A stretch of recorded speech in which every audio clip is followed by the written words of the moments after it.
the session in English, please raise your hands. Either you can raise your hands here on the panel, or you can also put it in the chat, whatever you prefer. I'm going to count it now. So I will get to know how many really want English only, so that we have an idea. Okay. Ashutosh Pandey, Ananya, Debojit, Sonali, Arif Amroha, CSC Gantholi, Udit Sharma, Sanjay Mohanty, Dr. Vipin, CSC Academy, Nikhil M, Simotheus Varghese. So there are a good number of people who want it to be in English.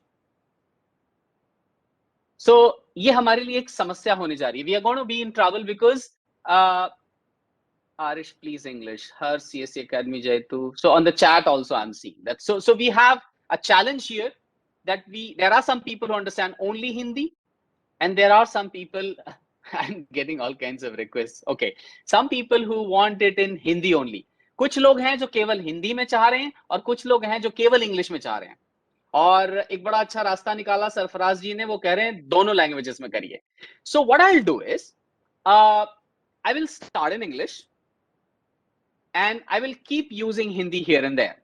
हम हिंदी और English दोनों मिला के बात करेंगे, ठीक है ना. अगर कोई चीज आपको नहीं समझ में आती है तो आप प्लीज अपना हाथ ऊपर करेंगे और आप अपना सवाल चैट में भी डाल सकते हैं. So those who are not able to follow anything, okay, that you can, just put it in. Next time onwards, I have requested CSC that we should have it only one language, and only people who are preferring that language can come in. I'm also getting lots of blessings from people. I don't know why, but it's okay. Yeah. So let's lower down the hands. सब लोग अपना हाथ नीचे कर लीजिए. And now we are ready for the session. Good. Yes. So. Okay. Yes, please. Yeah. Sir, I'm really sorry. I really want to introduce you all first to this session. So just 1 second. Okay. So good afternoon, everyone. सभी VLE, सभी CSC बाल विद्यालय जो अपने अपने गांव में, छोटे छोटे गांव में स्कूल्स आप लोगों ने खोले हैं, the principal director, the management owner of CSC बाल विद्यालय, and जो भी educators हमारे साथ जुड़े हैं, all the educators, teachers, we welcome you all to this going to be a very fruitful, highly interactive and a wonderful session. आप सभी का स्वागत है. This session is scheduled for 2 hours. Have patience. We'll take your queries post session. And let me formally welcome and introduce the speakers today. You must have seen their photographs, so you could now identify as well. So we have Professor Jyoti Kumar from IIT Delhi. You must have realized now that Sir is very jovial, very down to earth. Sir really wants to get connected with the people and to help them to solve their problems. So he is very good at interpersonal relationships. Sir runs UX and Divine Lab, which has been very popular at IIT Delhi. Sir has 11 years of experience, 11 साल का experience, 11 years of experience at IIT Delhi. So इसके prior experience sir के बहुत हैं, but at IIT Delhi 11 years experience as a professor at the Department of Design. So design एक बहुत ही important concept है. So you can see sir is like the creator, he designs the concepts and things that goes into the market. So has 5 years of industry experience. So when we say industry experience, so with the educational fraternity and all, with international companies. So we welcome you, sir, formally, and thank you so much for giving your valuable time and your consent to conduct this session. Thank you so much, Vivek ji. And it is in fact my privilege and pleasure to meet all of you. ये मेरे लिए खुशकिस्मती की बात है कि मुझे आपसे मिलने का और आपसे बात करने का मौका मिल रहा है. And I will look forward to more opportunities like this. मैं ऐसी आशा करूंगा कि आप लोगों से बार बार मुझे मिलने का मौका मिले, इसलिए क्योंकि जो कुछ भी हम रिसर्च करते हैं अपने लैब्स में, जो कुछ भी हम पढ़ते हैं या बनाते हैं चीजों को, whatever we design and create, all of that has to go down to society. आप लोगों तक उसका पहुंचना जरूरी है, उसका समाज में इम्प्लीमेंट होना जरूरी है. If it is not happening, there is no point. I see one hand by Muhammad Ephraim Khan. So, He has been raising it for a while. Yeah. so excuse me. We'll take those queries. I just Okay. want to introduce first for all these speakers. All Really these sorry. speakers. Okay. Okay. And the team as well. Now, I would like to welcome. Yet this name is not unknown for any, I believe, of those who are associated with CSC. Maybe for the educators of different schools, this name, those who have joined recently in Bal Vidyalaya. Dr. Piyush Gupta, sir, he is also with us. So Dr. Piyush Gupta, sir, is the person who heads the CSC Academy, and CSC Bal Vidyalaya is basically the brainchild of Dr. Piyush Gupta, sir. We all work under his mentorship and guidance. So, sir, I hope you are here and welcome you to this session.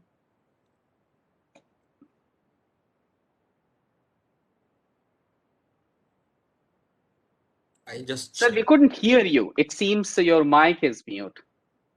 Sir, so Dr. Gupta, you are not audible.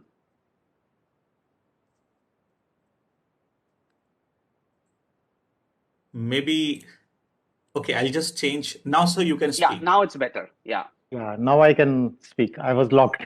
Okay. Welcome everyone. जितने भी हमारे बाल विद्यालय के शिक्षक और VLE जिन्होंने join करा है, बहुत बहुत वेलकम. ये हमारा बहुत इम्पोर्टेंट एक आज का हमारा टॉपिक है जिसके ऊपर ये वेबिनार हो रहा है. And I also welcome professor Jyoti and his team from IIT Delhi, जो कि सीएससी एकेडमी के एक बहुत इम्पोर्टेंट पार्टनर हैं. ये जो सीएससी बाल विद्यालय है एक प्रोजेक्ट नहीं है, एक सर्विस नहीं है, ये एक बहुत बड़ा एक इनिशिएटिव है. It's a big transformation which we are talking about in early childhood education. तो उसके related what we have seen during the last 1.5 years or so since we started, that the learning capability of rural teachers, educators is much better and much faster. Keenness जो है rural के हमारे educators, teachers जो है बाल विद्यालय के साथ जुड़े, उनकी सीखने की जिज्ञासा जो है वो बहुत ज्यादा होती है. I have been involved and somewhere with urban teachers also, so I find a big difference. और वो एक बहुत अच्छी चीज है, क्योंकि जब हम ये बात कर रहे हैं सीएससी बाल विद्यालय, हम देख रहे हैं कि टेक्नोलॉजी को किस तरह से एक टूल बनाया जा सकता है. okay? सिर्फ टेक्नोलॉजी से नहीं सिखा रहे हम, बट टेक्नोलॉजी को एक टूल बना के बच्चे की जिज्ञासा जो है, क्रिएटिविटी जो है, एक्साइटमेंट जो होती है, जब वो गेम या डांस करते सीखता है, वो हम जब करते हैं तो टेक्नोलॉजी का रोल बहुत इंपॉर्टेंट आ जाता है. और मुझे याद है एक शुरू में हमने एक ट्रेनिंग करा था एक ऐप के ऊपर, जिसके ऊपर आज भी काफी चर्चा होगी. आईआईटी टीम, प्रोफेसर ज्योति और उनकी टीम की, ऑगमेंटेड रियलिटी. तो एक ऐप है जो फ्री ऐप आर्लुपा, तो उसको यूज करके एक हफ्ते के अंदर हमारे बाल विद्यालय के वीएलईज और टीचर्स आर्लुपा, ARLOOPA, अब तो जो नए टूल्स आ गए हैं आज, प्रोफेसर ज्योति और बताएंगे, वो तो बहुत और भी आसान हो गया. पर वो आर्लुपा की एक हफ्ते के अंदर ही सीख के वीडियोस बनानी, एक उसमें से वीडियो हमारे है दिल्ली के बाल विद्यालय वीएलई की, वो तो हम एज हमारा प्रोमो जो मार्केटिंग के लिए हर जगह हम यूज करते हैं उसको, जिसमें शेर क्लासरूम में बच्चे के पास आ गया, उसके साथ खेल रहा है. सो ये टेक्नोलॉजी जब यूज करते हैं तो बहुत बदलाव होता है. जिस तरह से हम पहले आप लोग पढ़ा रहे थे और अब जिस तरह से पढ़ाएंगे, जब टेक्नोलॉजी को यूज करेंगे, उसमें एक बहुत बड़ा एक ट्रांसफॉर्मेशन है. तो वो जो आपका भी, आप लोगों का लर्निंग प्रोसेस जो है, जो पुराना सीखा है उसको थोड़ी देर आप रख दीजिए, वो तो आता ही है। तो अब नए तरीके से जो हम पेडागॉजी कहते हैं, देखिए किस तरह से यूज करना है टेक्नोलॉजी अपने क्लासरूम में, एक पर्टिकुलर सेशन में, आधे घंटे के सेशन में या 45 मिनट के सेशन में, ऑनलाइन करा रहे हैं चाहे ऑफलाइन करा रहे हैं, वो अंडरस्टैंड करनी बहुत इंपॉर्टेंट है। तो आज का जो विषय है वो उसी के ऊपर है। And IIT Delhi CSC academy के साथ मिलके एक कुछ स्पेशल कंटेंट भी बना रहे हैं इमर्जिंग टेक्नोलॉजीज को यूज करते हुए। उसमें चाहे एलेक्सा है, चाहे ऑगमेंटेड रियलिटी है। तो इसके ऊपर आज हमारी बहुत इंटरेस्टिंग ये होने वाला है। तो जो भी वीएलईज हैं, प्लीज इंश्योर करिए कि आपके एजुकेटर्स ज्वाइन कर लें। अगर किसी कारणवश ज्वाइन नहीं कर पाए हैं तो प्लीज ये ट्रेनिंग आप उनको दोबारा से आप उनको ट्रेन करिएगा। जो भी आज आपने सीखा है वो आप अपने एजुकेटर्स को बताइएगा, उनको सिखाइएगा। ये बहुत जरूरी है, ये मिस मत करिएगा। 1 सेकंड का भी बहुत अटेंशन पूरा, बाकी काम थोड़ी देर के लिए सब छोड़ दीजिए, 1-1.5 घंटे के लिए। ये एक बहुत बड़ा बदलाव, और बड़ी खुशी है कि आईआईटी दिल्ली जैसी संस्था और प्रोफेसर ज्योति जो है वो एक प्रोफेसर वहां पे तो हैं, बट ये जो बाल विद्यालय का विजन है इसके साथ उनका जो कहते हैं ना दिल का तार जुड़ गया है। तो वो बहुत ही इंपॉर्टेंट है कि इन्होंने बहुत मेहनत कर रहे हैं, टीम और मेंबर्स भी हैं। So all the best and enjoy the session. Thank you very much everyone. Thank you. नमस्कार। Thank you so much, sir. Now I would take 2-3 more minutes to introduce 3 more speakers. हमारे साथ 3 और speakers आज जुड़े हैं. Dr. Grishma Sharma, ma'am. She is cognitive neuroscientist and she is working as a postdoc researcher at IIT Delhi. She has done her PhD in cognitive neuroscience and she is an expert in AR and VR learning experiences for children. Welcome to you, ma'am. नमस्कार, धन्यवाद. Then we have Dr. Pooja Swami Sahni, ma'am. She's also a principal research scientist at IIT Delhi. She's heading a project with the Mind and Life Institute, United States of America, to study the impact of nature on children's brain. बच्चों के दिमाग पर प्रकृति का कैसा क्या असर होता है, सराउंडिंग्स का कैसा असर होता है, उस पर मैम का बहुत अच्छा स्टडी कर रही हैं. And then finally we have welcome ma'am to this session. And finally we have miss Sunita Bhatt. She is bachelor in elementary education from गागी college, university of Delhi. She believes in the practice of contextual learning and she has an experience in teaching in Delhi government schools. Currently, she is working with IIT Delhi, and you will be happy to know that she works with IIT Delhi to develop a curriculum for CSE Bal Vidyalaya with augmented reality intervention. So yet she works with IIT Delhi, but I would say she actually does a lot for our Bal Vidyalaya. So welcome you, ma'am, to this session. And before we begin the session शुरू करने से पहले 2-3 request हैं आप सभी को. Please follow the rules, the guidelines. Will be able to make this session smooth and very fruitful for everyone. Keep your audio on mute mode. Any question related to this training only. I repeat, any question related to this training only. इस training से related सिर्फ questions आपके जो हैं, right it in the chat box. बिना hesitation का हर सवाल लिखिए चैट बॉक्स में, लेकिन वो इस ट्रेनिंग से रिलेटेड हो, and participate actively. So thank you so much. Welcome everybody to this wonderful session. We have our central team, Ms. Sweta and Pinky as well with us. So we all are here to support you. And finally, over to Professor Jyoti, sir. Thank you so much, sir. So I think we have now about an hour and a half for our discussion today. And हमारे पास करीबन 1.5 घंटे हैं आज जो हमने commitment आपसे समय मांगा था. तो चलिए बातचीत शुरू करते हैं. सबसे पहले आपकी स्लाइड पे, आपके सामने स्क्रीन पे ये दिखाई दे रहा होगा स्लाइड, जिसमें हमने आज के डिस्कशन का विषय रखा है, सॉरी या जस्ट वन सेक, या आज के डिस्कशन का विषय हमारा है टेक्नोलॉजी फॉर सीएससी बाल विद्यालय पेडागोजी।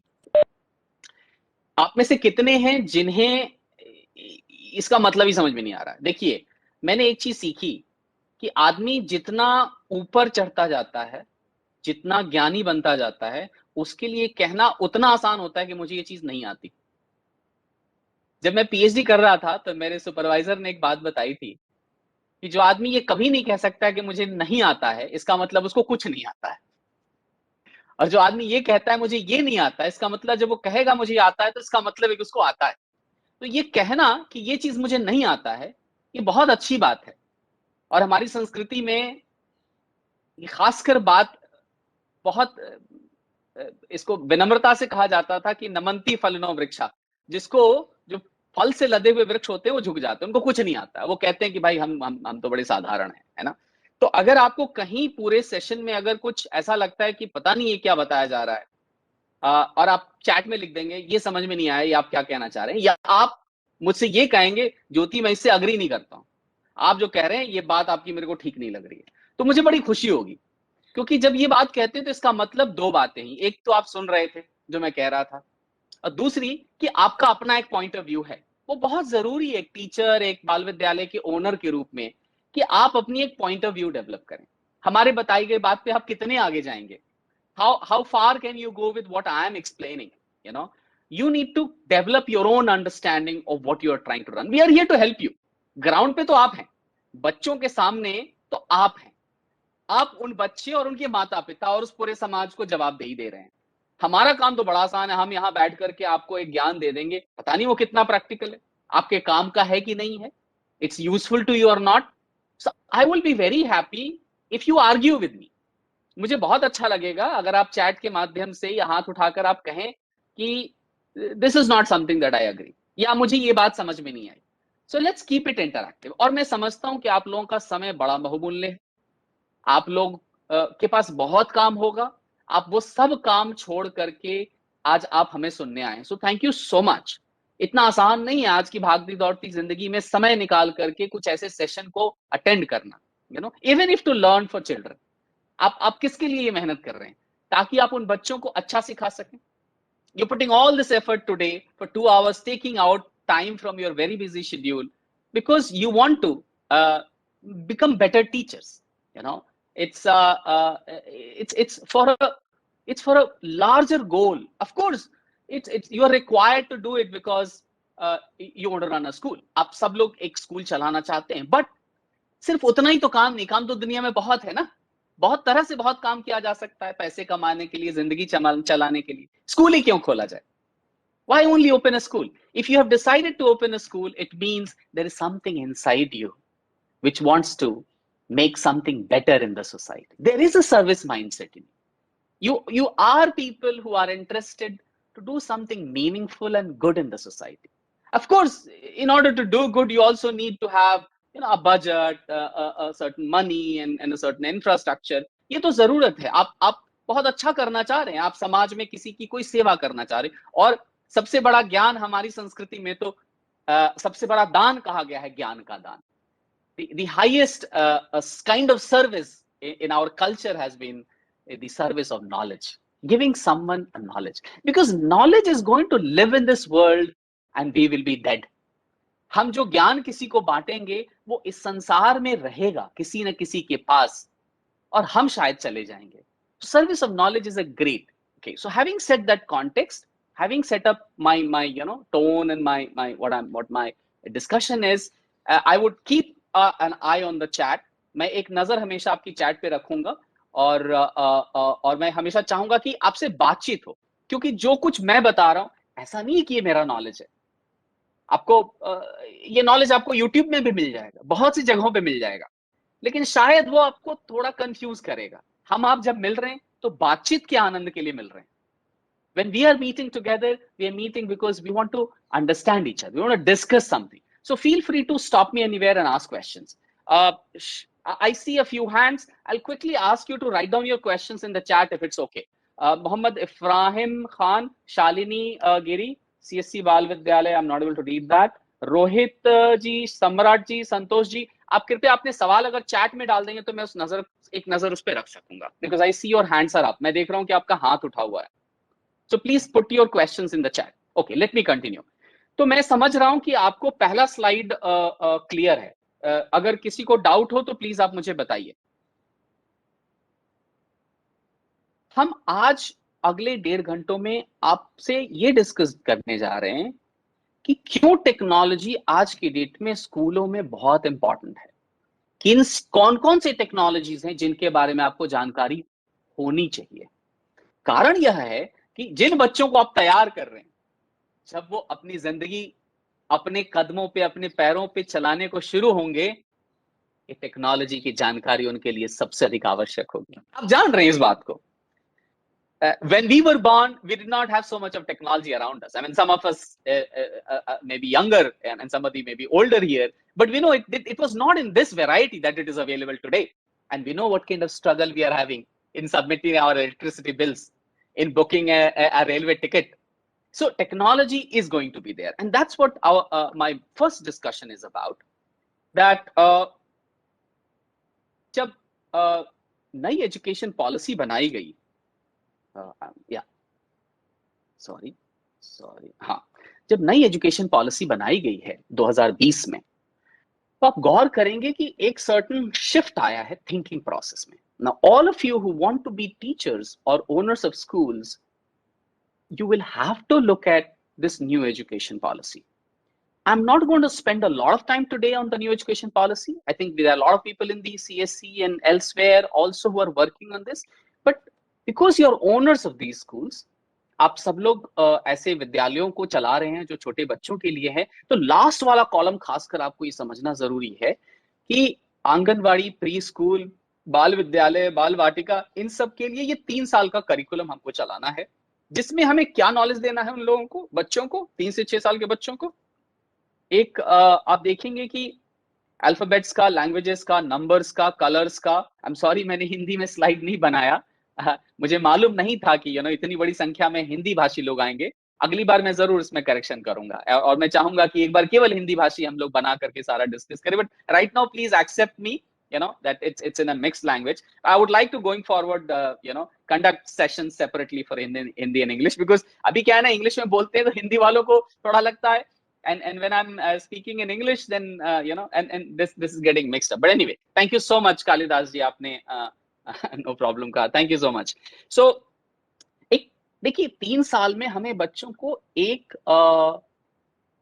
सेट ऑफ कॉम्पिटेंसीज देनी है, एक सेट ऑफ उनको काबिलियत देनी है, उनके अंदर हमको एक सेट ऑफ जानकारी देनी है, उनको इतनी चीजों में दक्षता होनी चाहिए, या उनको एक्सपोजर होना चाहिए, या कम से कम उनको थोड़ा बहुत इसके बारे में आइडिया होना चाहिए। अब वेरिएशन होगा एक क्लासरूम में, सारे बच्चे एक जैसे नहीं होंगे। कुछ बच्चे जब आप बताएंगे तो ध्यान से सुनेंगे। When you will explain certain things to children, they will listen with a lot of curiosity. There'll be other children who will not listen, so there'll be that variation. Now you can't force anybody. किसी बच्चे को हम जबरदस्ती तो पढ़ा नहीं सकते। So we need to get into a thinking of how do we develop pedagogy। शब्द इस यहां से आता है कि हम इस पे चिंतन करें कि यह बात जो हमें बतानी है, जैसे अल्फाबेट्स पढ़ाना है, ABCD, how do we teach ABCD? आप समझ रहे मैं क्या कहना चाह रहा हूं?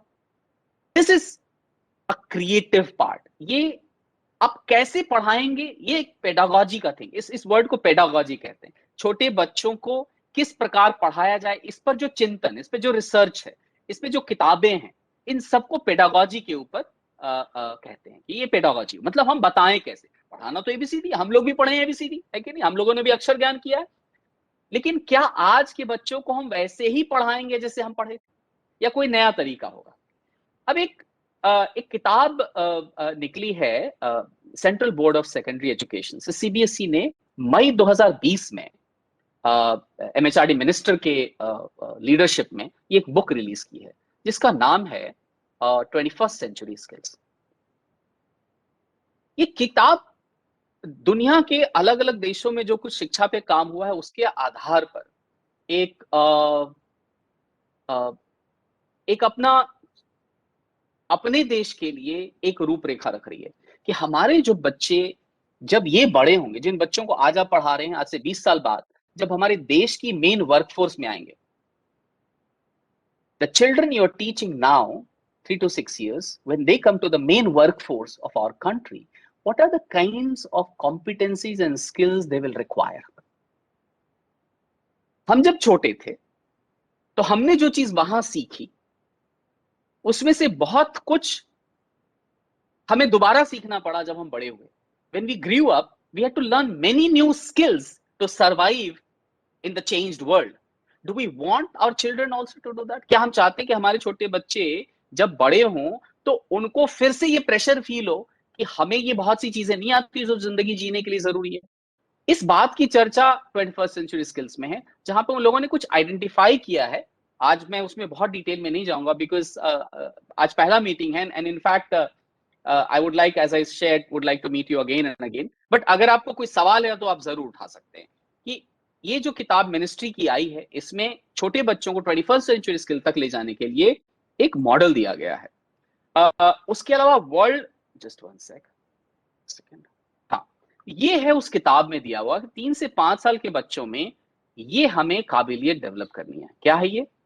बाईं तरफ में आप देखें, dimensions of self of an individual.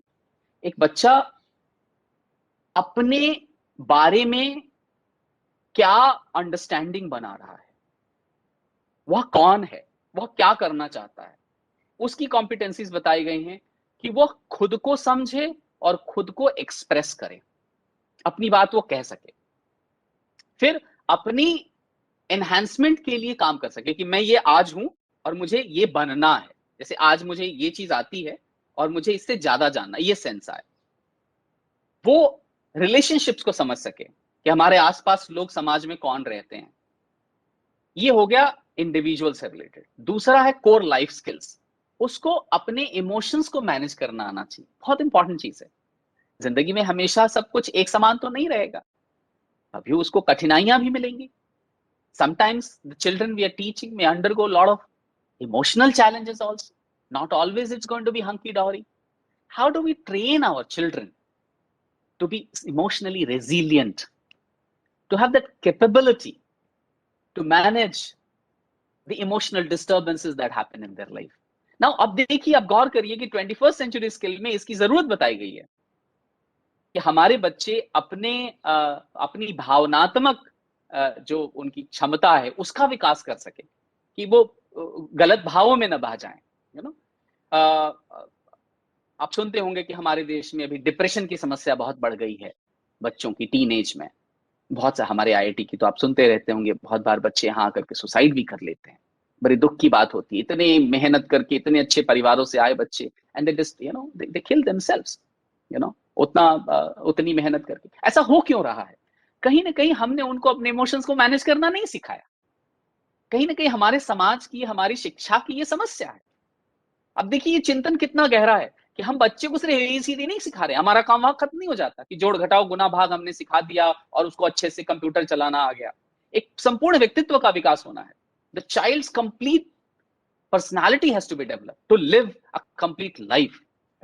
सो अब इसमें बहुत से विषय हैं, मैं सारे में जाऊंगा तो बहुत समय लग जाएगा, तो मैं अभी सारे विषय में नहीं जाऊंगा. लेकिन ये हमने कहा कि ये एक बुक है जिसमें ये सारी जानकारी है और आप इसको अपने से कभी, आप ऑनलाइन में मिलेगा, टेक्स्ट बुक मिलेगा, आप कर सकते हैं. एक अलग से हम केवल इसी के ऊपर डिस्कशन कर सकते हैं. आज का विषय हमारा है कि ये जो different types of life skills की बात पूरी दुनिया में हो रही है, सिर्फ हमारे देश में ही नहीं है. आप गौर करेंगे, हमारी टीम पिछले 6 महीनों से दुनिया के अलग अलग देशों की जो शिक्षा नीतियां हैं, हम लोग उसका अध्ययन कर रहे हैं. We have been studying the educational policies and curriculum of different countries, and what we are realizing is that there is a general trend of these skills. हम ये देख रहे हैं कि सारी दुनिया में अलग अलग देशों में इमोशंस के बच्चों में डेवलपमेंट के ऊपर और उनकी सामाजिक क्षमता के डेवलपमेंट के ऊपर, उनके व्यक्तित्व के विकास के ऊपर, उसके साथ में उनके कंप्यूटर और टेक्नोलॉजी की भी बढ़ती रहे. ये चीजों के ऊपर काम एक हो रहा है, एक होलिस्टिक रूप में हो रहा है. नाउ अब मैं आ जाता हूं कि हमारे बाल विद्यालय में हम लोग क्या कर रहे हैं। अभी तक आपको सबको ये बुक मिली होगी, कुछ लोग जो नए आए हैं उनको नहीं मिली होगी, जो सीएससी की टीम ने डॉक्टर पीयूष गुप्ता जी के अंदर में रह करके एक बड़ा सुंदर डिटेल्ड एक करिकुलम आपको बना कर दिया है. So you all have received this curriculum, or you may be receiving very soon. It has a very detailed description of the kind of activities that can be done. Now, what we are going to discuss today, you know, अब मैं आता हूँ main विषय पे, main मुद्दे पे आज के. I am trying to argue that there is a need for a change in pedagogy in बाल विद्यालय. मैं आप सबसे ये अनुरोध कर रहा हूं कि हमें अपनी बच्चों की शिक्षा को नए ढंग से देखने की जरूरत है. क्यों है ये जरूरत? अब मैं आपका ध्यान थोड़ा आकर्षित करना चाहूंगा कि बहुत दिन नहीं हुए हमारी पृथ्वी पे जब पेपर नाम की चीज नहीं थी, कागज नहीं होता था. Not long ago it is that on our planet there was nothing called paper, and then somebody discovered paper, or rather invented paper. कुछ लोगों ने फिर मिलकर के ये इजाद किया पेपर नाम की चीज. जब पेपर इजाद हुआ था उस समय ग्रीक के एक बहुत बड़े फिलोसफर थे प्लेटो, यू नो, उनका कहना था कि ये अच्छी चीज नहीं है, इसे स्कूल में नहीं डाला जाना चाहिए. क्यों? क्योंकि ये टेक्नोलॉजी जो है सो हमारी याद करने की क्षमता को कम कर देगा.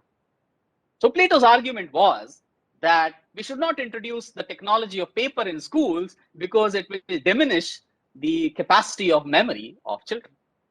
और हमें मालूम है कि आज पेपर के बिना हम एजुकेशन सोच नहीं सकते. Today we all realize how important paper is.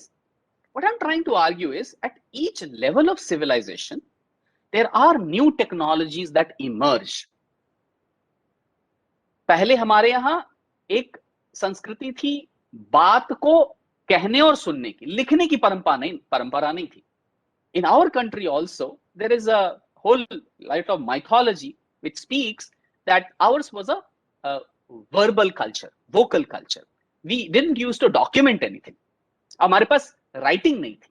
And then there is a story, we don't know how true, but yeah, there are a lot of people who believe it, that there Ganesha, you know, the Lord Ganesha was the first person to write the Vedas as Vedvyasa spoke. Yeah, Rupesh ji knows about Shruti and Smriti. Yes, exactly.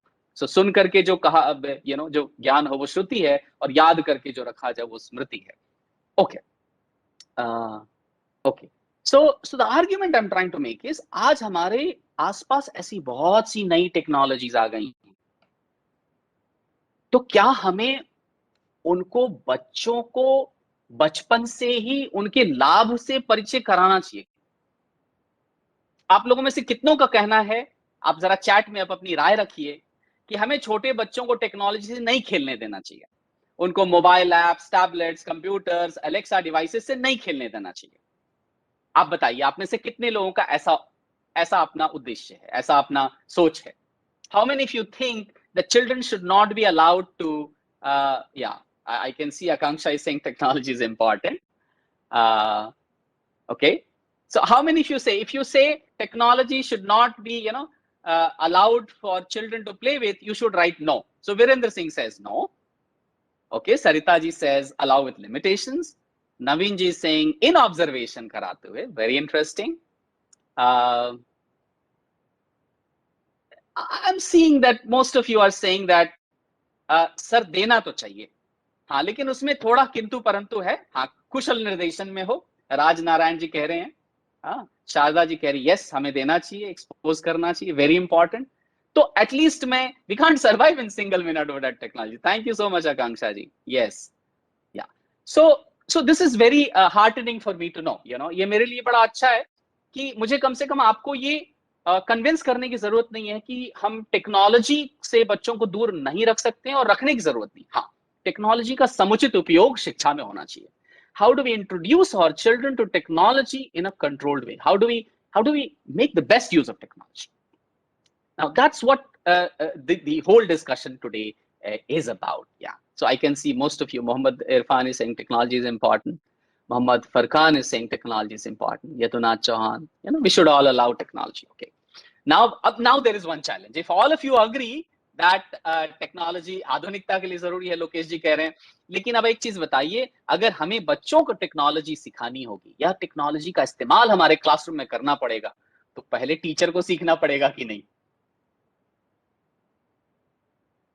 तो है ना ये एक समस्या?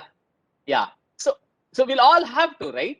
We'll have to understand what is that technology can offer. हमारे बच्चों की शिक्षा में टेक्नोलॉजी क्या चीज अच्छा कर सकती है और क्या बुरा कर सकती है. Now that's a lot of discussion and debate. Okay, so I'm only putting two technologies right now on this slide, which I feel has a potential to add value, and it is the future technology in the sense it is just upcoming. ये जो दो technologies हम दिखा रहे हैं, इसका अभी शिक्षा में बस शुरुआत हुआ है. और अगर बाल विद्यालय पहले ऐसे विद्यालय हैं हमारे देश में और शायद दुनिया में भी जो इन टेक्नोलॉजीज का इस्तेमाल सबसे पहले शुरू करते हैं, तो आप समझ रहे हैं कि आपकी स्कूलों से कितने अधिक बच्चे जोड़ना चाहेंगे, क्योंकि आप एक नई चीज इंट्रोड्यूस कर रहे हो. You know, I see a lot of interest in the chat box. Thank you so much to all of you who are replying, and I'm keeping an eye. Jignesh ji has said there's a need to educate and guide which technology is useful in future and which way. So I see a lot of interest. So I think मेरे बाद मैं next speakers को invite करूंगा और उनके लिए शायद life थोड़ी सी आसान हो गई, because Dr. Pooja, I invite you. I see a lot of interest, and Dr. Pooja, as Vivek ji has discussed with you, she has done her PhD in impact of nature and children's brain development. तो थोड़े समय के लिए हम deviate करेंगे कि technology को किस तरह से हम यूज कर सकते हैं. उस पे आने से पहले एक थोड़ा सा डिस्कशन, एक छोटा सा short, but I'm thinking, Dr. Pooja, before I hand over the floor to you, maybe a lot of people will require a bio break. हम लोग करीबन कितनी देर से हम लोग बैठे हुए हैं? करीबन 40 मिनट से हम लोग बैठे हुए हैं, 44 मिनट से, है ना? तो लगातार बहुत देर बैठना भी ठीक नहीं है. हम लोग टेक्नोलॉजी की डिस्कशन कर रहे हैं. So I think we should take a 4-minute break. हम सब 4 मिनट का ब्रेक लेते हैं.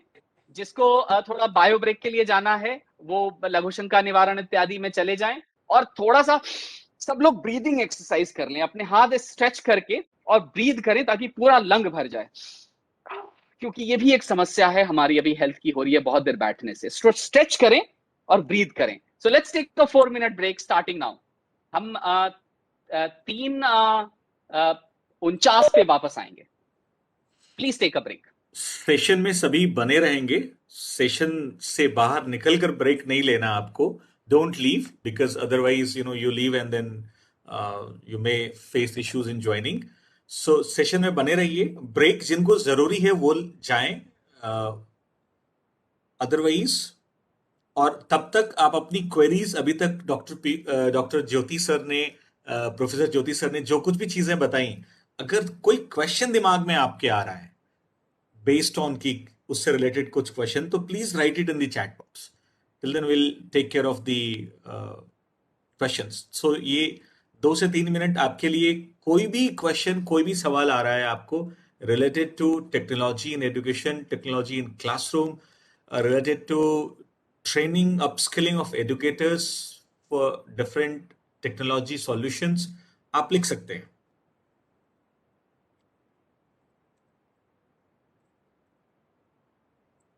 और यदि आपको लगता है आप ब्रेक से फ्री हो गए तो भी आप लिख सकते हैं, सर कंटिन्यू प्लीज.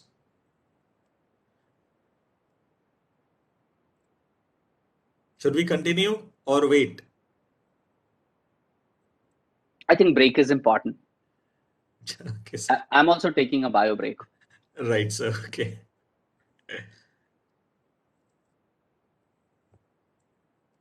So तब तक कोई भी क्वेश्चन है आपके दिमाग में, please.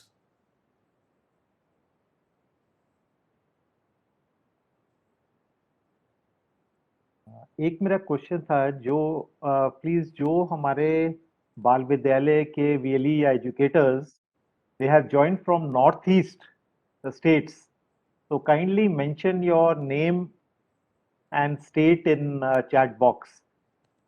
All those who have joined from northeast states, so please अपना नाम और स्टेट, नॉर्थ ईस्ट के जो हैं स्टेट जरूर मेंशन करें.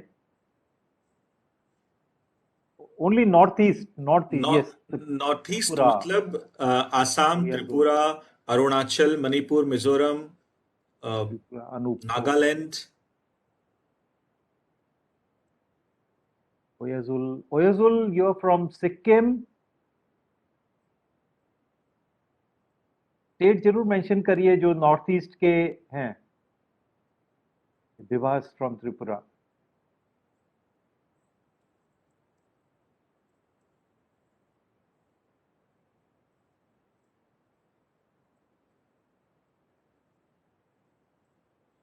ओके, त्रिपुरा, रमिता. ओके,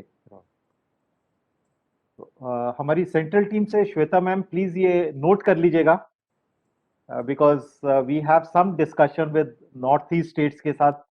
बाल विद्यालय कुछ अलग से हमको डिस्कशन भी करना है. तो श्वेता मैम ये नोट कर लीजिएगा प्लीज, जो जिन्होंने ज्वाइन करा है नॉर्थ ईस्ट से, बाद में हम कर लेंगे. तो yes Vivek, over to you, continue. Yeah, thank you, sir. So, one more minute, just one more minute to continue. Yet you can see there is a question that is going to be asked, I believe. तो एक minute के लिए ये screen पर ma'am जो भी आपसे share कर रही हैं, एक इस पिक्चर को देखें एंड इसके बाद आपसे एक सवाल पूछा जाएगा. Okay, ma'am has come probably. Sorry, I was controlling the screen and there was an error. She still has to start. Yeah. Okay. But sir, देखिए, हम लोग छोटे बच्चों की शिक्षा की बात कर रहे हैं. Silence is as important as words. हम कहीं ना कहीं अपने सामाजिक जीवन में भी बहुत ज्यादा शब्द भर दे रहे हैं. और इंग्लिश में कहावत है कि true communication begins when silence is comfortable. I'm sorry, this screen is being recorded, but I think ये एक प्रैक्टिस जो है कि हम भी करें और हम अपने क्लासरूम में भी ये लेके जाए कि थोड़ा हम ब्रेक लें, 4 मिनट शांत बैठें. बिकॉज वो 4 मिनट शांत बैठने से जो आपको ताकत आ रही है वो अगले आधे घंटे के लिए आ रही है. तो इसलिए मैंने ये ब्रेक का प्रावधान रखा, बिकॉज टॉपिक चेंज हो रहा है और ब्रेन लगातार काम नहीं कर सकता. हमारी IITs में भी हम 45 मिनट से ज्यादा की क्लासेस, 50 मिनट से ज्यादा की क्लासेस नहीं रखते, बिकॉज वी नो कि वो सैचुरेशन लिमिट है. So that's why we took a break. Sir, is there any possibility to show live video with AR Lupa in the TV screen? I think this question is to Dr. Piyush, because he had mentioned about AR Lupa, but I guess those are different sessions. Today's session is with our team with a specific purpose. Let us do justice to that, and within the framework that we have looked into, and then we can come back to that. So I think you can always have another session, or if you want, can be taken. So I invite Dr. Pooja now, please. Thank you, Professor Jyoti, Piyush ji, and Vivek ji.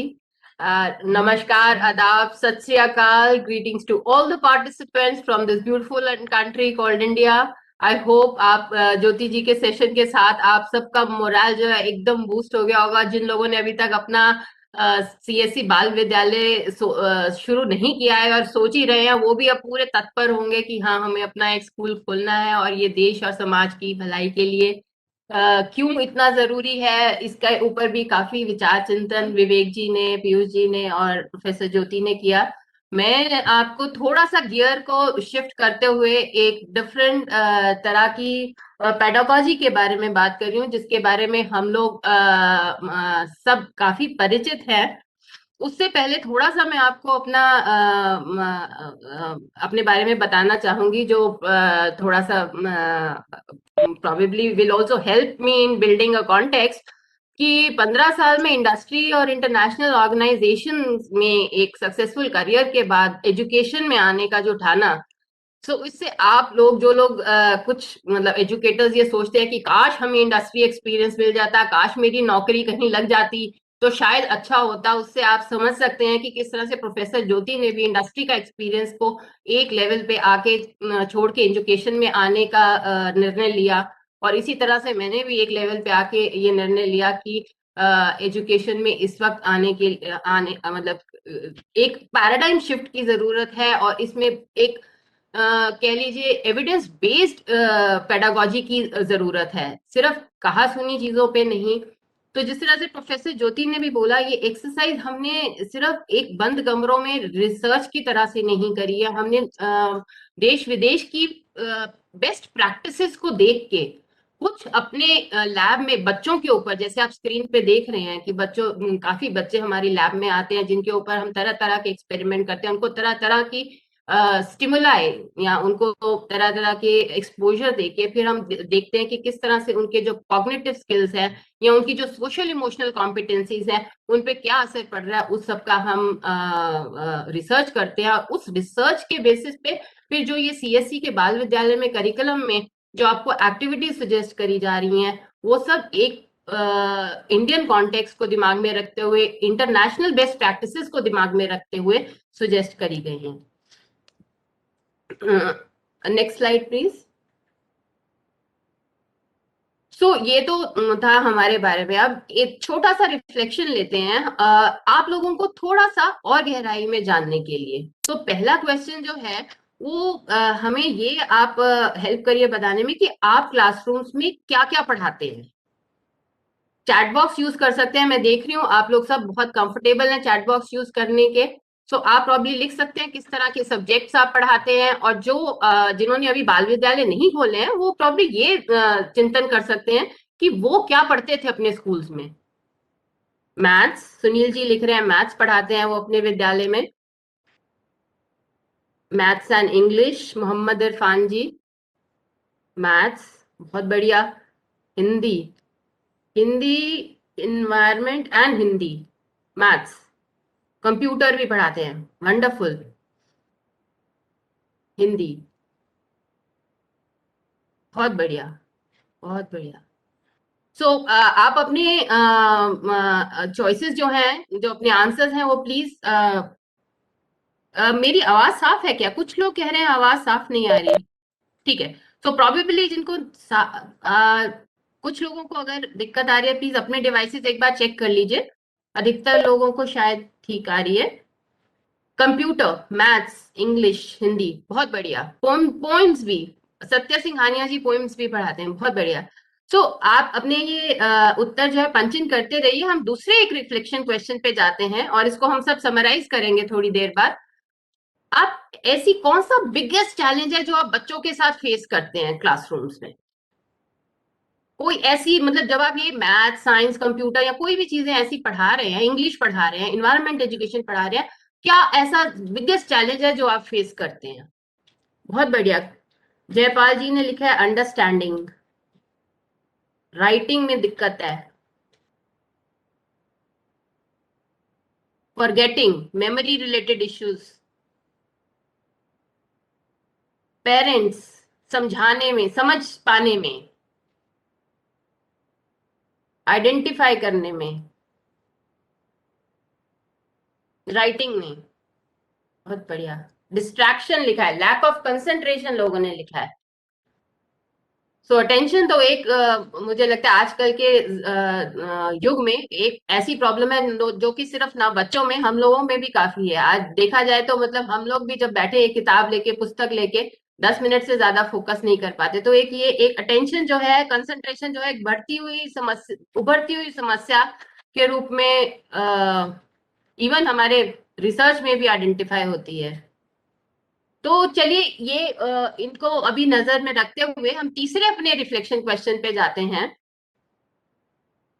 अब आप ये reflect करके बताइए कि ऐसी कौन सी 3 major qualities हैं जो आप स्टूडेंट्स में देखना चाहते हैं। जैसे ज्योति जी ने कहा कि 20 साल बाद प्रोबेबली आप बच्चों को हम एक तरह से देखना चाहते हैं। आज जो बच्चा मेरे पास 4 साल में, 3 साल में पढ़ने आता है बाल विद्यालय में, वो 20 साल बाद आप कैसा चाहते हैं, या 15 साल बाद आप कैसा चाहते हैं? कौन सी ऐसी क्वालिटीज हैं जो उसमें आप पक्का पक्का आप चाहेंगे कि हो? तो अब हम पहले वाले रिफ्लेक्शन क्वेश्चन के उत्तर पे पॉज कर देते हैं, तीसरे पे आ जाते हैं। ऑलराउंडर, इन्वायरमेंटली अवेयर, बहुत बढ़िया। Self dependent, computer knowledge, confidence, smartness, strong learning, good manners, excellent, self dependent, बहुत ही बढ़िया। सो इसको अगर मैं टाइम को नजर में रखते हुए अगर मैं थोड़ा सा समराइज करूं तो जो हम क्लासरूम्स में प्रॉब्लली पढ़ा रहे हैं, काफी लोगों ने बोला मैथ्स, हिंदी, इंग्लिश, कंप्यूटर भी बोला, चैलेंजेस जिस तरह के फेस कर रहे हैं हम, attention, lack of attention, understanding, समझ पाने में, और जो हम लोगों को और जो हम बच्चों को चाह रहे हैं बनना, वो है self confident, talented, independent thinking. तो आप देख पा रहे हैं कि कितना बड़ा इसमें डिस्कनेक्ट सा नजर मतलब सामने हमारे उभर के आ रहा है। एक तरह का थोड़ा डिस्कनेक्ट है जो हम एक सब्जेक्ट नॉलेज सिर्फ दे रहे हैं ट्रेडिशनल स्कूल्स में, और जो हम प्रॉब्लम्स फेस कर रहे हैं बच्चों के साथ उनका हम सोल्यूशन ना अगर हमारे पास नहीं है तो एक गैप डेवलप हो रहा है, जो कि हम जो पढ़ा रहे हैं और जो हम प्रॉब्लम्स फेस कर रहे हैं उसका उत्तर तो हमें मिला नहीं। तीसरा, हम बच्चों में एक थर्ड डायमेंशन एक्सपेक्ट कर रहे हैं जिसके लिए हम उनको अभी प्रिपेयर कर ही नहीं रहे ट्रेडिशनल एजुकेशन सिस्टम के तहत। सो जो सीएससी बाल विद्यालय का नेक्स्ट स्लाइड प्लीज। सो जिस तरह से अभी आप ही ने अपने उत्तरों से देखा कि एक गैप सा है कि जो हम अपने बच्चों को पढ़ा रहे हैं, what we are teaching them and what we want the children to become, so there is a gap between what we teach to what we want the children to become. So CSC बाल विद्यालय ने इस चीज को काफी गहराई से सोचा और आईआईटी दिल्ली की टीम के साथ कई दफा डिस्कस किया टू ब्रिज द गैप। तो ये करिकुलम जो है ये ना कि सिर्फ 21st सेंचुरी स्किल्स जो कि बच्चों को इंटरनेशनली कॉम्पिटेंट बना रहा है, ना कि हम कह रहे हैं कि रूरल बच्चों को अर्बन से कम्पीट करना है, हम कह रहे हैं देश का, हमारे इंडिया के देश का रूरल बच्चा जो है वो इंटरनेशनली कम्पीट करने लायक बने, उसको इस तरह की शिक्षा राइट उसके 3 साल से 6 साल की उम्र में मिलनी शुरू हो जाए, जिससे कि वो एक इंटरनेशनली कॉम्पिटेंट बने, ना कि सिर्फ लैंग्वेज, न्यूमेरेसी, डिजिटल स्किल्स में, पर ऑल्सो उसका जो हार्ट है वो फील करे, वो नेचर, वो केयर करे।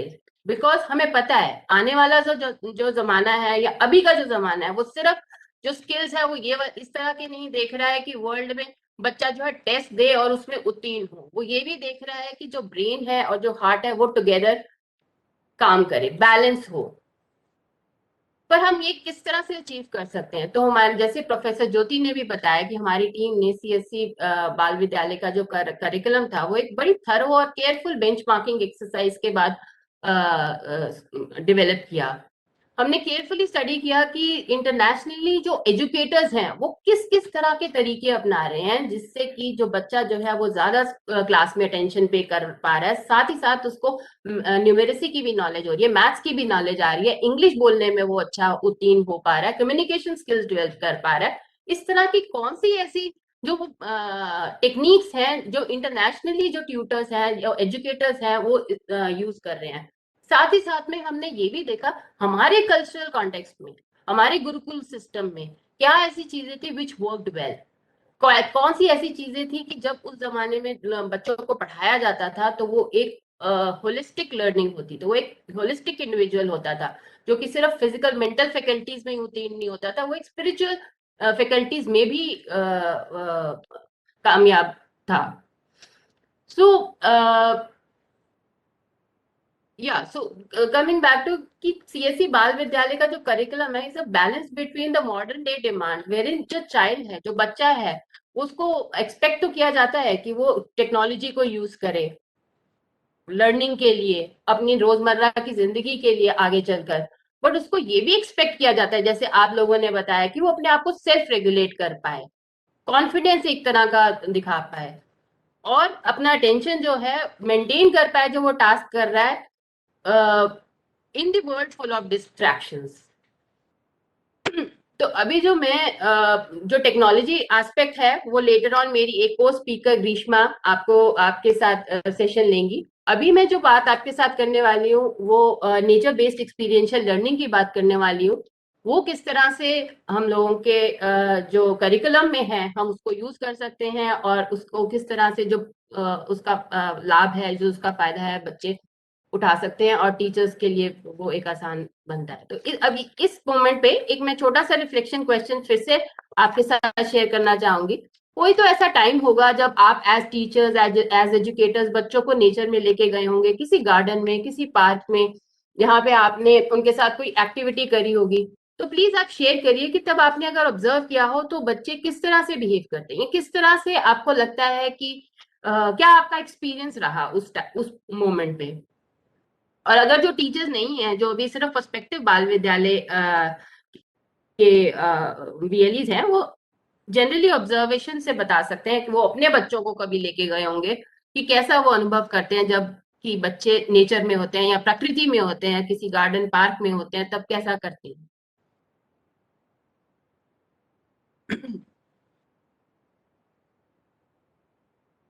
स्मृति मोगरा जी ने कहा पार्ट्स ऑफ प्लांट एक्टिविटी वो कराती हैं नेचर में, एनर्जेटिक फील करते हैं। पंकज वंजरी जी ने शेयर किया हैप्पी, एक्साइटेड, वेरी हैप्पी, बहुत खुश होते हैं।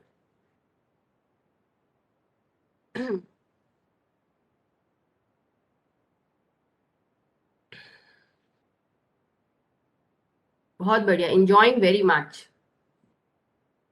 इंजॉय करते हैं।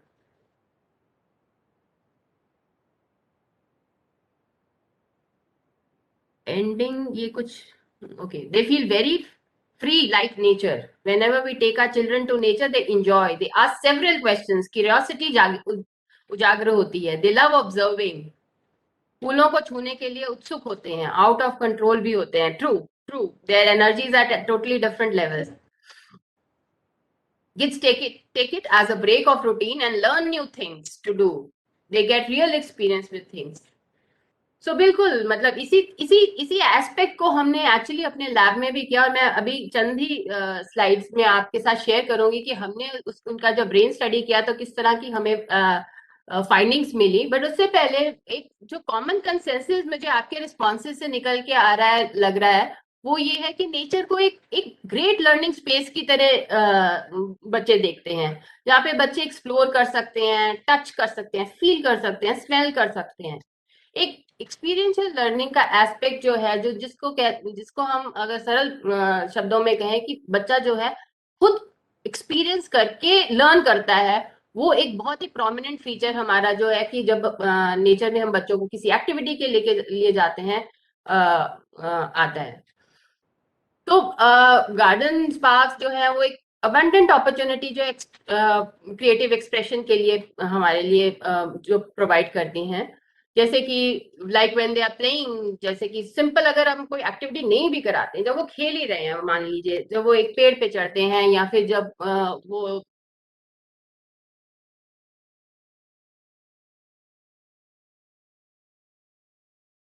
के बीच में, वो creative ways to do things करते हैं। इंस्टिंक्टिव ये है उनके अंदर, सेंस ऑफ एजेंसी आता है उनको। पेड़ पे चढ़ते हैं, खुद से चढ़ते हैं, कोई इंस्ट्रक्शन नहीं देता कि तुम इस पे पैर रखो, इस पे पैर रखो, इस पे चढ़ो। एक सेल्फ कॉन्फिडेंस बिल्डिंग एक एक्सरसाइज की तरह वो प्ले हो जाता है। बिसाइड्स उनको एकेडमिक लर्निंग तो होती है, शेप्स देखते हैं, कलर्स देखते हैं, टेक्सचर्स फील करते हैं। इसके लिए हमें कोई टूल्स नहीं चाहिए, हमें कोई चार्ट्स नहीं चाहिए, कोई हमें एक्स्ट्रा जिसे कहते हैं टीचिंग मटेरियल नहीं चाहिए है। Teaching material is right there in nature. The only thing is that we need to give them their own time to observe, think, reflect on the phenomena in nature. बहुत सी चीजें हैं nature के अंदर, bird चर्प्स हैं, मतलब उसकी distinguish करना, sound, passing clouds हैं, उनको देखते हैं।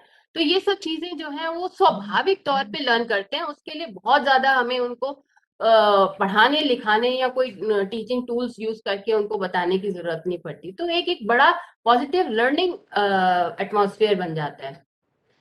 बट अब नेक्स्ट लेवल पे आए तो what happens to the brain when we are in nature, उसके पीछे साइंस क्या है। मतलब ये सिर्फ एक फील करने की बात नहीं है, उसके पीछे हमने लैब में कई सारी स्टडीज करी, और एक स्टडी के अंदर हमने पाया कि जो नेचर बेस्ड लर्निंग थी उसके अंदर बच्चों की, हमने लैब के अंदर ही उनको एक नेचर बेस्ड एक्चुअली एक्सपीरियंस दिया through screen, audio, visuals, bird chirps की साउंड्स, पानी की साउंड्स, ये सब के बाद। और हमने देखा कि जो बच्चों की अटेंशन लेवल है वो एक स्वाभाविक तौर से जो है वो इम्प्रूव हो जाती है इस तरह के शॉर्ट 15-20 मिनट के एक्सपीरियंस के बाद।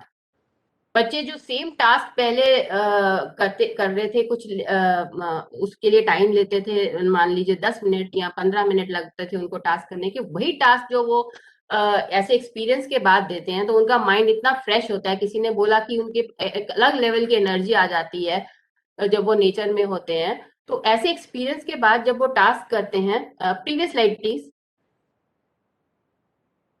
Just the previous slide, yes thank you. तो उनका जो अटेंशन लेवल है वो अपने आप ही स्वाभाविक तौर से जो है वो फोकस्ड फील करते हैं। बट अब ऐसा क्या है नेचर के अंदर कि वो जो है जो अटेंशन है उनकी इंप्रूव हो रही है, जो वो डिस्ट्रैक्शंस को ओवरकम करने की क्षमता है वो बढ़ रही है। तो एक और लेयर पील करते हुए हमने उनका जो ब्रेन स्टडी था, जो उनकी ब्रेन किस तरह से रिस्पॉन्ड करता है स्टिमुलाई को, उसको जब हमने देखा तो हमने देखा कि वो जो उनकी कॉर्टिकल एफिशिएंसी है, मतलब जो ब्रेन के अंदर हमारा जो फंक्शन कर रहे हैं, तो साइमल्टेनियसली हमारे दिमाग के अंदर बहुत सारे थॉट्स होते हैं, बहुत सारी डिस्ट्रैक्शंस होती हैं जो कि हमें बाधा जो हमारे को बाधा करती हैं हमारा कोई भी काम सक्सेसफुली एग्जीक्यूट करने के लिए, which actually causes hindrance in executing a task. So what nature does is actually kind of, जैसे कंप्यूटर जब ओवरलोड हो जाए तो काम करना बंद कर देता है ना, उसी तरह से जब नेचर है जो कंप्यूटर को एक तरह से रीबूट कर देता है, आपके मन को शांत कर देता है, काम कर देता है। काम और पीसफुल स्टेट जो होता है वो एक लर्निंग के लिए बेस्ट होता है, ये एजुकेटर्स को सबसे ज्यादा मालूम है। वो डेली लाइफ में स्ट्रगल करते हैं किस तरह से बच्चों को शांत कर सकते हैं, किस तरह से बच्चों को हैप्पी मूड में ला सकते हैं, एनर्जी मूड में ला सकते हैं, ओपन मूड में ला सकते हैं लर्निंग के लिए। तो ये सब जो काम है ये नेचर जो है वो अपने आप से करती है। कोई भी एक्टिविटी दिन में आपके, अगर बच्चों को स्कूल शुरू होने से पहले या स्कूल के दौरान अगर आप इवन 15-20 मिनट या आधे घंटे की भी कोई भी एक्टिविटी अगर आप नेचर के साथ करने को कहेंगे, तो उसके बाद आके आप अगर फिर से वही टॉपिक पढ़ाने की कोशिश करेंगे तो आप देखेंगे कि बच्चा बहुत और ज्यादा फोकस्ड है। इसको अगर हम एक और जो स्वीडिश ग्रुप है, प्रीवियस स्लाइड प्लीज। तो इसी के ऊपर जो स्वीडिश ग्रुप है उन्होंने काफी संशोधन किया और शोध कार्य किया, और उन्होंने ये पाया कि जो next slide, this one sorry, oxytocin slide please. तो उन्होंने पाया जब एक हमारे मस्तिष्क के अंदर एक छोटा सा ग्लैंड होता है जिसे पिट्यूटरी ग्लैंड कहते हैं, उसके अंदर खूब हमारे जो हार्मोन्स है वो रिलीज करने की क्षमता होती है। तो जो हार्मोन ऑक्सीटोसिन, जिसको एक नॉर्मल भाषा में हैप्पी हार्मोन भी कहते हैं और कनेक्टेड हार्मोन भी कहते हैं, ये हार्मोन रिलीज होता है हमारे मस्तिष्क के अंदर। तो ये जब हमारे मस्तिष्क के अंदर रिलीज होता है तो हमारी जो एक स्टेट है वो एक स्टेट ऑफ काम, कनेक्टेड और मोर माइंडफुल स्टेट जिसे कहते हैं वो आ जाती है, जिससे कि जो बच्चा जो हमें जो चैलेंजेस जैसे आप लोगों ने शेयर करे कि अटेंशन की प्रॉब्लम है, कंसंट्रेशन की प्रॉब्लम है, तो ये जब इस तरह के हॉर्मोन्स ब्रेन में रिलीज होते हैं तो बच्चे को एक फोकस करने में बहुत ही एक हमारे पास स्टेट ऐसा आ जाता है, माइंडफुल स्टेट बच्चे का, जहाँ पे कि वो उसको फोकस करने की, कॉन्सेंट्रेट करने की एबिलिटी जो है, क्षमता जो है वो बढ़ जाती है। सो अभी इसको समराइज करते हुए मैं बस आपसे यही कहूंगी कि जो चीजों पे हम स्ट्रगल करते हैं, कि बच्चे किस तरह से हमारे कंसंट्रेशन बढ़ेंगे, माइंडफुलनेस बढ़ाएंगे, तो एक नेचर जो बेस्ड एक्टिविटीज है ये एक बहुत ही उसका एक आसान समाधान है कह लीजिए, जिसके अंदर हमें कोई मटेरियल नहीं चाहिए, इक्विपमेंट नहीं चाहिए, कोई स्क्रीन नहीं चाहिए, बहुत इलेबोरेट प्रिपरेशन टाइम नहीं चाहिए टीचर्स को, और ये चाइल्ड फ्रेंडली तो है ही है, टीचर फ्रेंडली और ज्यादा है मुझे ऐसे लगता है, बिकॉज टीचर्स के लिए भी ये एक इंजॉयबल एक्सरसाइज बन जाती है। अब नेक्स्ट सेक्शन के अंदर मेरी जो को स्पीकर सुनीता है वो डेमोन्स्ट्रेट करेंगी कुछ इस तरह की नेचर एक्टिविटीज जो हमने करिकुलम में प्रपोज करी हैं, और बाकी और तरह तरह की जो पेडागोजिकल अप्रोचेस है जो हमें इंटरनेशनल बेंचमार्किंग एक्सरसाइज में मिली हैं वो आपके साथ शेयर करेंगी। Thank you so much doctor Pooja Sahni. So I think अभी आप लोगों को एक चीज समझ में आया होगा कि टेक्नोलॉजी के बारे में हम बात कर रहे हैं, टेक्नोलॉजी जैसे से बढ़ेगा और समाज में, लाइफ में, वैसे वैसे हमारी अटेंशन स्पैन को प्रॉब्लम होने वाला है।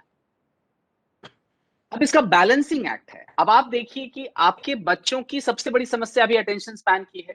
लाइफ स्किल्स में इमोशनल एबिलिटी के डेवलपमेंट की बात हो रही है कि व्यक्ति जो है नेचुरली शांत रहे, खुश रहे, आनंद में रहे, तब वो पढ़ सकेगा, ध्यान दे सकेगा क्लास में। और जो लेटेस्ट रिसर्च कह रहा है इसका सबसे अच्छा तरीका जो है वो नेचर एक्टिविटी है। बड़ा आसान है। आप में से अधिकांश लोग, मैं तो दिल्ली में बैठा हूं, मैं बहुत ज्यादा नेचर को एक्सेस नहीं कर पाता हूं। सब लोग, आप लोग अलग अलग पार्ट्स ऑफ दिल्ली से, अलग अलग पार्ट ऑफ इंडिया से आते हैं, और अधिकांश में से आप लोग ऐसी जगहों से आते हैं, बहुत से लोग नॉर्थ ईस्ट से हैं, छोटे गांवों से हैं। आपके आसपास प्रकृति बहुत मात्रा में है। उस प्रकृति का उपयोग अगर आप शिक्षा में करें, और ये पूरी दुनिया इस बात को जान रही है कि प्रकृति के बीच में जाकर के जो जिस तरह से मस्तिष्क शांत होता है, छोटे बच्चे इस तरह से क्यूरियस होते हैं। अब हम थोड़ा आगे जाकर के सेशन में डिस्कस करेंगे कि कैसे हम टेक्नोलॉजी भी प्रकृति के साथ जोड़ के चला सकते हैं। फॉर एग्जाम्पल, क्या हम एक ऐसा AR ऐप हो सकता है कि बच्चा पेड़ के ऊपर ले जाए और पेड़ के बारे में सारी जानकारी उसको मिल जाए? क्या प्रकृति के बीच में जाकर के वो कुछ ऐसी शिक्षा ग्रहण कर सकता है कि counting, alphabets, game play, role play सारा वहां हो सकता है?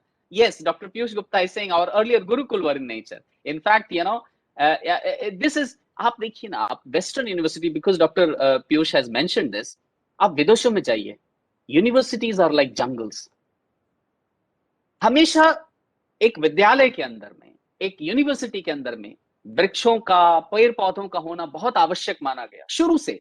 आपको पता नहीं आप में से कितने लोग जानते होंगे, एक शब्द है आरण्यक। यह एक विशेष प्रकार का ज्ञान था उपनिषदों में जो अरण्य में, मतलब जंगल में ही दिया जाता था। तो जंगल में रहना आवश्यक था उस ज्ञान को प्राप्त करने के लिए, प्रकृति के बीच में जाना जरूरी था। So thank you so much doctor Pooja for highlighting this, and I will invite now Sunita ji. So she is an educator, इनका काम ही है छोटे बच्चों को पढ़ाना, और इन्होंने इसमें शिक्षा ग्रहण की है। 4 साल इनकी एजुकेशन इसी के ऊपर हुई है कि छोटे बच्चों को कैसे शिक्षा दी जाए। नाउ जो ये कहने जा रही है उसका मैं थोड़ा सा प्रिल्यूड दे दूं कि अभी हमने पहले शुरू किया कि हमारी ओवरऑल पेडागोजी क्या होनी चाहिए बदलते समय में, 21st सेंचुरी स्किल्स में। और एंशिएंट टाइम से टेक्नोलॉजी चेंज होती रही है, तो हमारी टेक्नोलॉजी चेंज करेगी, उसके हिसाब से हमें पेडागोजी अडॉप्ट करनी पड़ेगी। Will have to change our pedagogy to adopt new technologies. When we are doing so, we should not leave nature. Now next part is that once we are planning to go into the pedagogy, there are certain very fundamental understanding of pedagogy that you should have. एक कुछ खास मूलभूत बातें हैं छोटे बच्चों को पढ़ाने के संदर्भ में जिसको हम अभी कवर करने जा रहे हैं। So I now invite Sunita ji. Thank you so much. Please do instruct me to change slides. Go ahead, please. Thank you so much sir. सभी को मेरा नमस्कार। तो मैं यहाँ से शुरू करूंगी सर। Next slide please.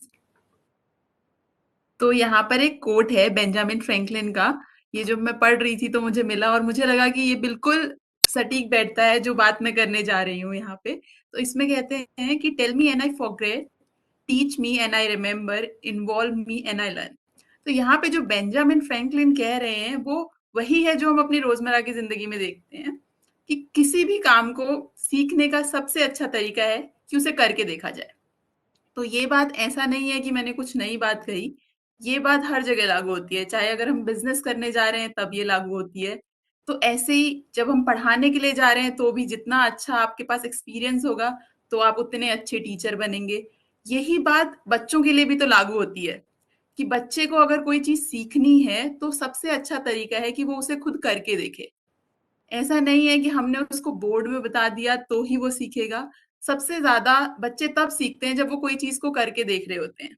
तो यहाँ पे जो नेक्स्ट स्लाइड है, यहाँ पे हम बात कर रहे हैं पेडागोजी की।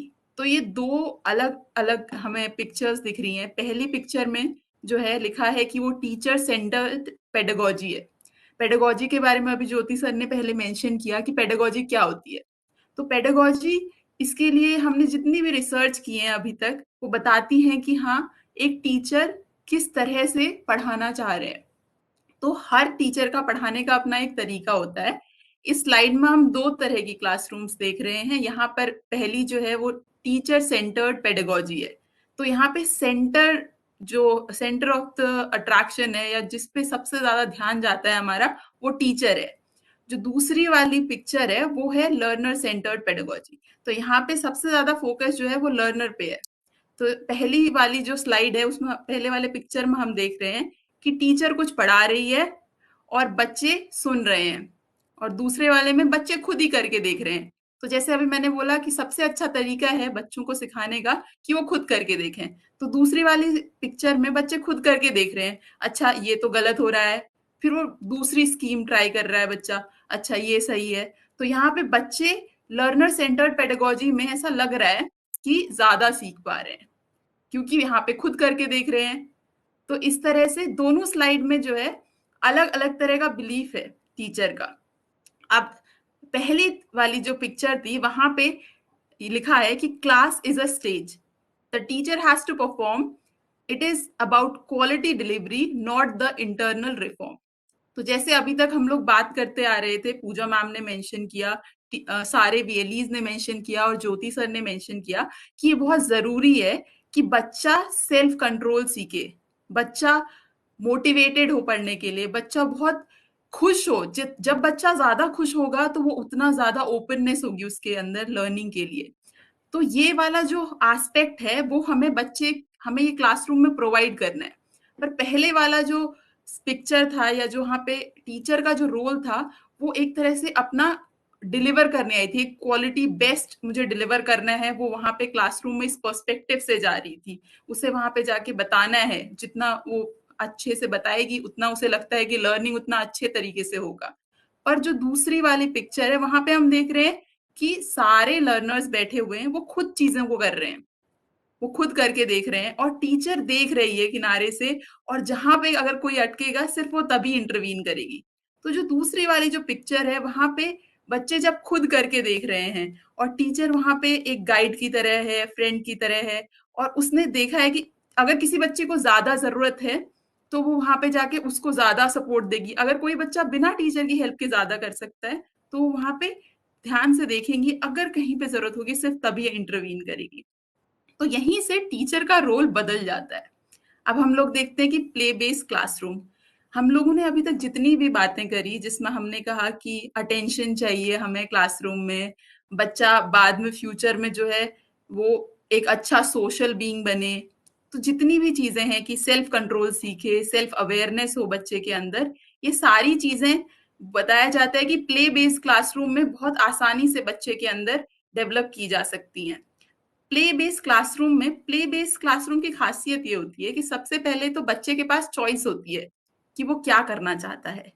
दूसरी बात ये होती है कि यहाँ पर बहुत स्कोप है कि आप अपनी मर्जी से चीजें करेंगे, फिर सीखेंगे, और यहाँ पे किसी का इस बात पे ध्यान नहीं है कि आपने रिजल्ट क्या लाया। सबसे ज्यादा फोकस है कि प्रोसेस क्या था, क्योंकि साइंस का मतलब प्रोसेस ही होता है। लास्ट में क्या रिजल्ट निकल रहा है वो तो अलग बात है, वो जो पूरा प्रोसेस है उसी के थ्रू तो होना है लर्निंग, हम करके ही तो सीख रहे हैं। वो जो करने का पूरा प्रोसेस है वो प्ले बेस्ड क्लासरूम में बहुत महत्वपूर्ण रोल निभाता है। तो टीचर का रोल हमने समझ लिया कि फैसिलिटेटर का होगा, वो पीछे से लर्निंग को सपोर्ट करेगी और ऐसे एनवायरनमेंट को बनाएगी जहां पे बच्चा अच्छे से सीख पाए। एक चीज हमने बहुत नोटिस की है कि जब हम क्लासरूम्स को देखते हैं तो क्लासरूम्स में क्या होता है, अगर एक प्ले बेस्ड क्लासरूम होगी तो उसमें ये रहेगा कि जो बच्चों का काम है, जब हम कहीं भी जाते हैं तो क्या होता है कि क्लासरूम बड़ी सुंदर सी डेकोरेटेड होती हैं, चार्ट्स लगे होते हैं, क्लासरूम बहुत सुंदर दिखती हैं, पर जो एक बच्चों का काम होगा वो बच्चों के जैसा ही दिखेगा। तो जो भी इस तरह की क्लासरूम होगी, जो प्ले बेस्ड क्लासरूम होगी, उसमें बच्चों का काम दिखेगा आपको। अगर फिंगरप्रिंट लिए हैं हमने या फिर हमने हाथों का पूरा छाप ले रखा है तो बच्चों का दिखेगा, तो वो नीचे लगा हुआ होगा क्योंकि बच्चों ने लगाया है, ना कि टीचर ने बना के वहां पेस्ट नहीं किया है। हमें ऐसी क्लासरूम चाहिए जहां पे बच्चे नई नई चीजें, एक्टिविटीज करें और उन चीजों को पेस्ट करें और उसके बाद उन्हें लगे ये हमारी क्लासरूम है, इसमें जितना भी सामान है, जो भी चीजें लगाई हैं हमने लगाई हैं। तो इस तरह से जब बच्चे करके देखते हैं तो उनके अंदर उनकी जो भी उनकी जिज्ञासा है वो तो पूरी हो ही रही है, उसके अलावा उनके अंदर कॉन्फिडेंस भी आता है कि अच्छा जो मैंने किया वो यहाँ पे लगाया गया है, और वो क्लासरूम को भी अपनी क्लास सर के पास। Sorry, Sunita ji. Now, I just will, because we started a little late today, so maybe what we can do is curtail this session and go to the next session if you don't mind. Because I think the major concepts we have shared, you can wind up and then we can go to the next one if you are okay with that. Okay, sir, I will take just 5 minutes. Yes, sir. तो मैं बस यहाँ पे एक developmentally appropriate जो word है इसको थोड़ा एक्सप्लेन करना चाहूंगी. Sir please next slide. तो जैसे मैंने एक्सप्लेन किया कि बच्चे अपनी जो लर्निंग है वो खुद ही करते हैं. तो अगर हमने पहले कभी बच्चे को देखा हो कि अगर आपने पहली बार कभी बच्चे को दिखाया हो कि जेब्रा दिखाया आपने, तो बच्चे ने जेब्रा को देखा.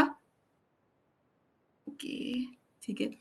तो एक तरह से हमें क्या करना है कि हमें पता है कि बच्चे क्या कर सकते हैं, बच्चों की कितनी समझ बनी है, उसी के हिसाब से क्लासरूम में एक्टिविटीज को डिजाइन करना है. तो यहाँ पे अगर मैंने जो दूसरी पिक्चर यूज करी है बस उसमें अगर मैं थोड़ा ध्यान लगाना चाहूंगी. अगर आप पूछोगे बच्चे से कि पानी किस में ज्यादा है, तो अगर दोनों जो ग्लास है दोनों में पानी बराबर ही है, पर छोटा बच्चा जो है वो राइट साइड वाले में बोलेगा कि अच्छा इसमें पानी ज्यादा है. तो ये क्या है कि एज के साथ बच्चे का दिमाग का विकास होता है. और इसी तरह से हमें भी अपने क्लासरूम में इस बात का ध्यान रखना है कि हमारा बच्चा कितने साल का है और उस हिसाब से अपनी जो एक्टिविटीज है उन्हें प्लान करना है. तो जितनी भी अभी तक हमारी समझ बनी है कि किस तरह से थ्रू आउट द वर्ल्ड लोग अपने बच्चों को पढ़ा रहे हैं, उसके हिसाब से हमने कुछ 4-5 चीजें निकाली हैं. ये एक है कि जो आपकी क्लासरूम है वो चाइल्ड सेंटर्ड होनी चाहिए, जैसे हमने पहले पिक्चर में देखा था. डेवलपमेंटली अप्रोप्रिएट होनी चाहिए. टीचर का जो रोल है वो फैसिलिटेटर का होना चाहिए. प्ले बेस्ड लर्निंग होनी चाहिए. और सबसे जरूरी है कि कॉन्टेक्चुअल लर्निंग होनी चाहिए. कॉन्टेक्चुअल लर्निंग का मतलब ये है कि हमें ऐसे नहीं पढ़ाना है कि आज हमने बच्चों को दो शब्द से एक वर्ड बनाना सिखाया, जैसे कि बल, फल, नल, हल. ऐसे अगर हम सिखाते हैं तो किसी का भी मन नहीं लगता है. पर अगर मैं एक पूरा ऐसे सेंटेंस पढ़ के बताऊंगी, एक पूरी कहानी पढ़ के बताऊंगी, उससे बड़ा आसानी से बच्चा एंगेज हो जाता है. और वो उसी को हम कॉन्टेक्चुअल लर्निंग कहते हैं.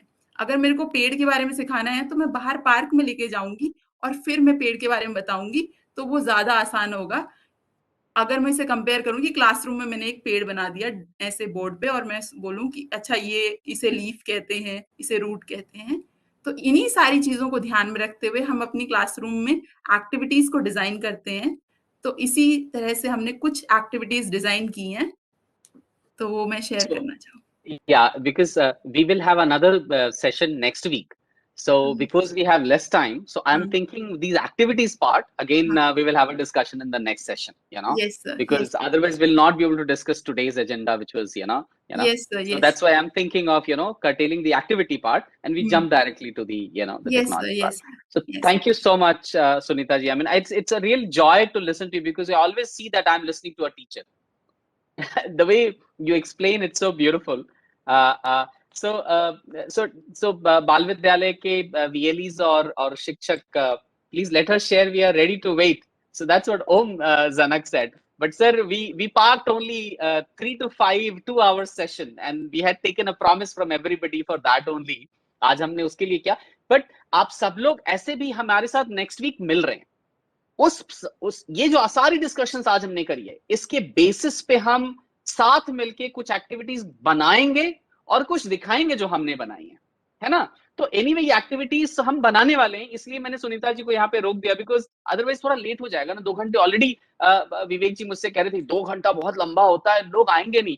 बट मैं देख रहा हूँ अभी 1 घंटे से ज्यादा हो गया और अधिकांश लोग यही हैं, कोई गया नहीं अभी तक छोड़कर. 1.5 घंटे हो चुके हैं. But we wanted to cover something that we'll not be able to cover in the next session. That's what I wanted to jump to that. So let me quickly move to that. So the topic is I can't see it now. Is the applications of, जिसे पहले हमने आपसे discuss किया कि कई तरह की technologies, और आप सब ने कहा कि हाँ भाई टेक्नोलॉजी तो चाहिए. फिर हमने कहा टेक्नोलॉजी चाहिए लेकिन साथ में नेचर को लाना पड़ेगा, बैलेंस करना होगा. Then we also discussed कि पेडागोजी हमारी क्या होगी, स्टाइल क्या होगा पढ़ाने का. We said self discovery, learner centre. Now this is a great opportunity for you to see what are the kind of technologies which fit into this pedagogy of learner centricity, also can facilitate self discovery, and can probably also be done with the with the idea of the idea of using technology and latest technology. So now thank you so much, Sunita ji. Now let me invite Dr. Grishma for introduction to the technology of augmented reality. और आप सबको app मिला होगा, so maybe she will take over from here. Please go ahead. Thank you so much. नमस्कार सबको, मेरा नमस्कार। आज हम थोड़ा बहुत ऑगमेंटेड रियलिटी के बारे में समझने की कोशिश करेंगे कि ये हमारे लिए क्यों इतना जरूरी हो गया है और इसको करिकुलम में इंट्रोड्यूस हम कैसे कर सकते हैं और कहाँ इसको इंट्रोड्यूस करने से हमारे लिए बेनिफिशियल होगा। तो ये एक ऑगमेंटेड रियलिटी की इंट्रोडक्शन स्लाइड है जिसमें कि मैंने ये बताना चाहा है कि सर पीछे बहुत आ गया, यस ओके। मैंने आप लोगों के साथ शेयर किया था ऑगमेंटेड रियलिटी सिर्फ एक टेक्नोलॉजी है जिसकी मदद से हम ऑब्जेक्ट्स को 3D में प्रोजेक्ट करा सकते हैं। ये बहुत सिंपल टेक्निक है, बट इसमें अब धीरे धीरे जितने तरीके से नए नए सॉफ्टवेयर डेवलप हो रहे हैं, नई नई हमारी कंप्यूटेशनल क्षमताएं बढ़ती जा रही हैं, हम ऑगमेंटेड रियलिटी को अब अपनी डेली लाइफ में भी इंक्लूड करने लगे हैं। तो मुझे विश्वास है कि आप लोगों को वो एप्लीकेशंस पसंद आई होगी और आप में से बहुत लोगों ने उसको ट्राई भी किया होगा अपने घर में। तो आप लोग अपनी फोटो जरूर शेयर कीजिएगा। Coming to the next slide, यहाँ पे मैं आप लोगों को बताना चाहूंगी, sir please next slide. Thank you. तो जैसे कि सर ने कहा कि हम कैसे हम लोगों का एजुकेशन मूवमेंट हुआ है, मतलब हम पहले कैसे सोचते थे, अब हम कैसे गए। तो यहाँ पे बस एक सीरीज बताना चाहूंगी कि कैसे कैसे हम आगे बढ़ते जा रहे हैं। तो स्टार्टिंग हमारे ट्रेडिशनल वेदा से स्टार्ट करते हैं, जहाँ पे हमने ओरल से रिटन ट्रेडिशन की तरफ गए। फिर उसके बाद हमारी टेक्स्ट बुक आई, फिर टेक्स्ट बुक के बाद ऑडियो एंड वीडियो आए, उसके बाद अब ऑगमेंटेड रियलिटी आ रही है। ऑगमेंटेड रियलिटी और वीडियो में डिफरेंसेस है। वो क्या डिफरेंसेस है? ऑगमेंटेड रियलिटी में आपको 3D एक्सपीरियंस होगा, उसमें आपकी लर्निंग प्लेफुल होगी और उसमें एंगेजमेंट आएगा। ये 3 की फैक्टर्स है जहां पे आपकी लर्निंग इनहैंस हो सकती है। तो इस कारण से AR को अब हम लोग काफी अपने करिकुलम में यूज करने लगे हैं और इसके थ्रू हम नेशनल एजुकेशन पॉलिसी का एम्स भी अचीव कर सकते हैं, जो कि है क्रिएटिव प्रॉब्लम सॉल्विंग। आज अगर हम देखें जैसे 21st सेंचुरी स्किल्स है या फिर फ्यूचर जॉब्स करके वर्ल्ड इकोनॉमिक फोरम ने अपनी जो रिपोर्ट डाली थी, उसमें भी उन्होंने क्रिएटिव प्रॉब्लम सॉल्विंग को टॉप प्रायोरिटी में रखा है। तो हमें ये लगता है कि आने वाले 2025 तक अगर हमें अपने बच्चों को प्रिपेयर करना है, तो क्रिएटिव प्रॉब्लम सॉल्विंग जो एस्पेक्ट है उसको हम ऑगमेंटेड रियलिटी की मदद से सॉल्व कर सकते हैं। इसके बेनिफिट्स बहुत सिंपल है, लाइक स्टूडेंट इंगेजमेंट, जो कि हमें सबसे ज्यादा जरूरी है। जैसे कि हम उससे पहले पूजा मैडम ने बताया कि अटेंशन स्पैन हम लोगों का काफी कम हो रहा है। मैं आप लोगों को एक फैक्ट बताना चाहूंगी, हमारा attention span less than 7 second है, जो कि एक गोल्ड फिश से भी कम है, जो कि पहले 12 सेकेंड हुआ करता था। तो मतलब 5 सेकेंड का हम लोगों ने ड्रॉप मारा है, आप ही सोच सकते हैं। And it's about the adult, बच्चों पे स्टडी अभी पब्लिश नहीं हुई है। तो coming to that, student engagement is the most important aspect, जो कि हम लगता है कि एंगेजमेंट हम उन लोगों का करना चाहिए, बढ़ाना चाहिए। Second one is learning environment, क्योंकि ऑगमेंटेड रियलिटी एक ऐसा लर्निंग एनवायरनमेंट क्रिएट करता है कि बच्चे भूल जाते हैं कि वो कहाँ है। अगर हमने उनको AR स्टोरी बुक या AR में स्टोरी सुना रहे हैं, तो दे विल फील कि वो स्टोरी का ही पार्ट है। एंड स्टोरी के हिसाब से कंटेंट चेंज होता है, कैरेक्टर्स चेंज होते हैं। All of this flexibility are present with augmented reality. Then content understanding, that is also important, क्योंकि जब तक आप किसी कंटेंट को समझेंगे नहीं, आपकी लर्निंग या फिर आपका जो ब्रेन मैपिंग है वो प्रॉपर नहीं हो पाएगी। कोलैबोरेशन इसलिए जरूरी है क्योंकि ऑगमेंटेड रियलिटी में आप कोलैबोरेटिव एक्टिविटी डाल सकते हैं, यानी एक इवेंट तभी आए जब पहला बच्चा उसको पूरा कर दे। तो अगर आप किसी को सीरीज में गिनती सिखाना चाह रहे हैं 1 से 10 तक, तो आप हर बच्चे को नंबर ढूंढने की एक्टिविटी दे सकते हैं, जिसमें कि एक बच्चा अगर 1 नंबर ढूंढ रहा है, दूसरा 2 नंबर ढूंढ रहा है, या फिर दोनों में एडिशंस वाली एक्टिविटी दे सकते हैं, जिसमें कि 2 बच्चों को ये बताएंगे कि अगर इसने ये नंबर ढूंढा है, उसने वो नंबर ढूंढा है, तो उन दोनों का एडिशन कितना होना चाहिए, क्या आप वो नंबर ढूंढ पा रहे हैं। तो इस तरीके से कोलैबोरेशंस होगा। Then memory is very important. Memory वाला पार्ट ये है, जब हमें कोई चीज बहुत पसंद आती है और हम उसको बहुत ध्यान से पढ़ते हैं, तो उसकी जो मेमोरी है वो बहुत जल्दी बन जाती है। तो इस कारण से ऑगमेंटेड रियलिटी यहाँ पे भी हमारे लिए बहुत बेनिफिशियल है। Coming to the sensory development, अब augmented reality is a multi sensory development, क्योंकि उसमें आपकी सारी इंगेजमेंट्स हो सकती है। मल्टी सेंसरी मतलब आपकी आईज और ऑडिटरी के अलावा आप अपना हैप्टिक यानी टच वाला पार्ट भी उसमें इंट्रोड्यूस करा सकते हैं। तो इस तरीके से ये मल्टी सेंसरी डेवलपमेंट है।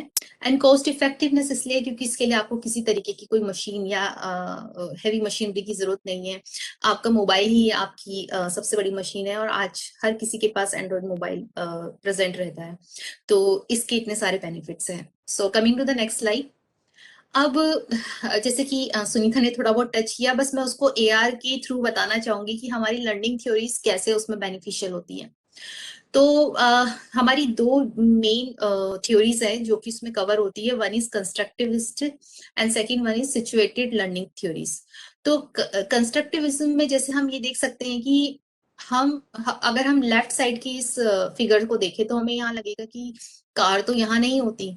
मतलब अगर बच्चों से कहोगे कि क्या कार वॉल क्लाइंब कर सकती है, बच्चा कहेगा नहीं। तो वो वाला जो कंसेप्ट है कि एक ऑब्जेक्ट को कौन सी जगह होना चाहिए, वो हम कंसेप्ट बच्चों को सिखा सकते हैं कि फूलदान को क्या ऊपर हवा में झूलता रहना चाहिए, नहीं। तो यहाँ से उनको ग्रेविटी का कंसेप्ट क्लियर होगा कि फूलदान हवा में नहीं झूल सकता क्योंकि उसका वेट है और वो जमीन पे आएगा, किसी ठोस सरफेस पे आएगा। सिचुएटेड बेस्ड लर्निंग जो होती है उसमें हम किसी सिचुएशंस में अपने आप को इमर्स कर सकते हैं। अब ये इसलिए जरूरी है क्योंकि इसके लिए हम एनवायरनमेंट में नहीं जा सकते। अगर मुझे किसी को अर्थ और जुपिटर के बीच की डायमेंशन समझाने हैं कि मतलब अर्थ और जुपिटर में कितना डिफरेंस है, तो उसको मैं एक फिगर से समझा सकती हूँ, या फिर मैं एआर बेस्ड ऐप यूज करके जहाँ पे उसको लगेगा कि वो यूनिवर्स का ही पार्ट है, वो करके मैं उनको समझा सकती हूँ। तो इस तरीके से जो ऑगमेंटेड रियलिटी है वो लर्निंग थ्योरीज में भी फुल फिट हो रहा है और हम इसको यूज कर सकते हैं। So coming to the next slide. अब इसमें पेडागोजिकल अप्रोचेस क्या है, तो इसमें सबसे बड़ी हमारी जो अप्रोच है वो है कि हम इसमें फिजिकल वर्ल्ड को यूज कर रहे हैं। हमारा जो वर्ल्ड है, मतलब जैसे कि अगर आप देख सकते हैं यहाँ पे ये फिजिकल ऑब्जेक्ट्स है। अब इसमें अगर आप एआर सेंसर या कैमरा लगाएंगे तो वो ऑब्जेक्ट्स आपका एक डायमेंशंस आपकी अपीयर हो सकती है। जैसे कि अगर आप किसी को कलर्स और बॉक्स का या फिर रेक्टेंगल या स्क्वायर का डिफरेंस समझाना चाह रहे हैं तो आप उसको समझा सकते हैं विद दैट। सेकंड ये है कि आप उसमें डिजिटल कंटेंट यूज कर सकते हैं। तो हमारे पास फ्लेक्सिबिलिटी है, हम किस तरीके का डिजिटल कंटेंट यूज करना चाहते हैं। तो ये वाला जो है वो बहुत इंपॉर्टेंट पॉइंट है। Coming to the next. अब सबसे जरूरी आता है कि उसके कैरेक्टरिस्टिक्स क्या होते हैं ऑगमेंटेड रियलिटी के लिए, जिससे कि हमारी इनहेंस होती है। तो सबसे जैसे कि मैंने बताया कि एनईपी के लिए भी क्रिएटिव प्रॉब्लम सॉल्विंग एक बहुत इंपॉर्टेंट एस्पेक्ट है। तो उसमें अगर हम देखें तो critical thinking, problem solving and collaboration, ये तीन जो मेन एस्पेक्ट है जिसके बेसिस पे फ्यूचर जॉब्स भी डिफाइन हो रही है। तो हमें लगता है कि हमारे बच्चों को भी वो स्किल्स डेवलप हो जानी चाहिए एट वेरी अर्ली एज। तो इसी के कुछ मैंने एग्जांपल्स यहाँ दिखाए हैं, although they are not augmented reality based, but हम इसको कन्वर्ट कर सकते हैं। जैसे एग्जाम्पल के लिए हम उनसे पूछ सकते हैं कि कौन से आइटम्स है जिनको हम एक साथ यूज कर सकते हैं। तो बहुत बच्चे कहेंगे पेंसिल और बुक साथ में जाएंगी, स्पून एक कप के साथ जाएंगी। तो ये वाला जो रिलेशन है ये इस एज में बच्चे सीखते हैं, जब वो आसपास के एनवायरनमेंट को देख के दो ऑब्जेक्ट के बीच रिलेशंस बनाना शुरू करते हैं। फ्रूट्स एंड वेजिटेबल्स का कंसेप्ट भी इस एज में सिखाया जाता है। एंड देन हम उनसे स्पीड यानी हम उनसे वो चीजें समझ सकते हैं कि जैसे कि मतलब अगर कोई बहुत तेज भाग रहा है या बहुत धीरे भाग रहा है तो उसका क्या मतलब है, वो चीजें हम उनको विद एनिमल सिखा सकते हैं। और हम उनको ऑड वन आउट जो सिनेरियो है वो भी सिखा सकते हैं। So yes sir. मैम एक क्वेश्चन है अनिल कुमार जी का, to explain with example what is critical thinking. Okay sure. Critical thinking वो होती है जिसमें कि हम इंक्वायरी बेस्ड लर्निंग करते हैं, यानी हमारे सामने एक टास्क है, अब हमें उसको परफॉर्म करना है। तो जैसे एग्जांपल के लिए आज मैं अपने बच्चों को सिखाने वाली हूँ कि मुझे आज बच्चों को सिखाना है कि नंबर सिस्टम क्या होता है। मैथ्स का एग्जांपल लेते हैं क्योंकि वो सबसे इजी होता है। नंबर सिस्टम में 1 से 9 तक काउंटिंग बच्चा एकदम सीख जाता है, लेकिन जब हम 9 से 10 पे जाते हैं, जो 2 डिजिट वाला जो नंबर है, वो बच्चों को समझने में थोड़ी दिक्कत होती है।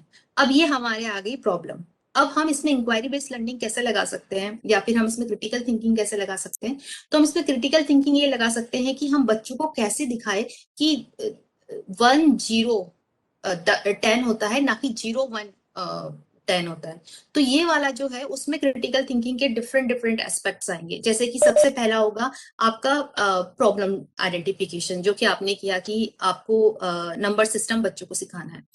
फिर दूसरा ये होगा कि आप उसको करने के लिए आपका प्रोसीजर क्या होगा। तो प्रोसीजर ये हो सकता है कि आप उनको नंबर सिस्टम सिखाने के लिए या तो आप बिल्कुल मेथड यूज करें, जैसे कि सुनीता ने बताया टीचर बेस्ड पेडागोजी, जिसमें कि टीचर ही बताए कि ये देखो ऐसे ही लिखते हैं, आप इसको रट लो, बस पूछो मत क्यों लिखते हैं। तो ये तरीका गलत है। अब आप बच्चों को सिखाओगे कि नंबर्स में, मतलब नंबर्स में अगर आप जीरो बाद में लगता है तो उसकी महत्वता क्या होती है। तो आप उनको ऑगमेंटेड रियलिटी एप्लीकेशन से ऐसे सिखा सकते हो कि आपने मतलब उनको ऐप खोल के वो मार्कर्स के आगे ऐसे ऐप घुमाएंगे तो वहां पे नंबर्स इंक्रीज होंगे, जैसे कि मतलब 1, 2, या फिर उसमें आप ऑरेंजेस डाल सकते हैं या फिर चॉकलेट्स डाल सकते हैं। चॉकलेट्स बच्चों को बहुत पसंद है तो वो ज्यादा उसको ग्रास्प कर पाएंगे। तो अब आपने क्या करा, एक तरीका ढूंढा, उससे मतलब सबसे पहले प्रॉब्लम स्टेटमेंट किया, फिर आपने ऑल्टरनेटिव सॉल्यूशन ढूंढे, उनमें से आपको लगा नहीं नहीं ये वाला ठीक नहीं है, अब हम इस तरीके से चलते हैं। तो आपने ये तरीका ढूंढा कि अब हमें नंबर 10 सिखाना है। तो नंबर 10 कैसे सिखाएंगे, तो बच्चों को आपने चॉकलेट्स सिखाई।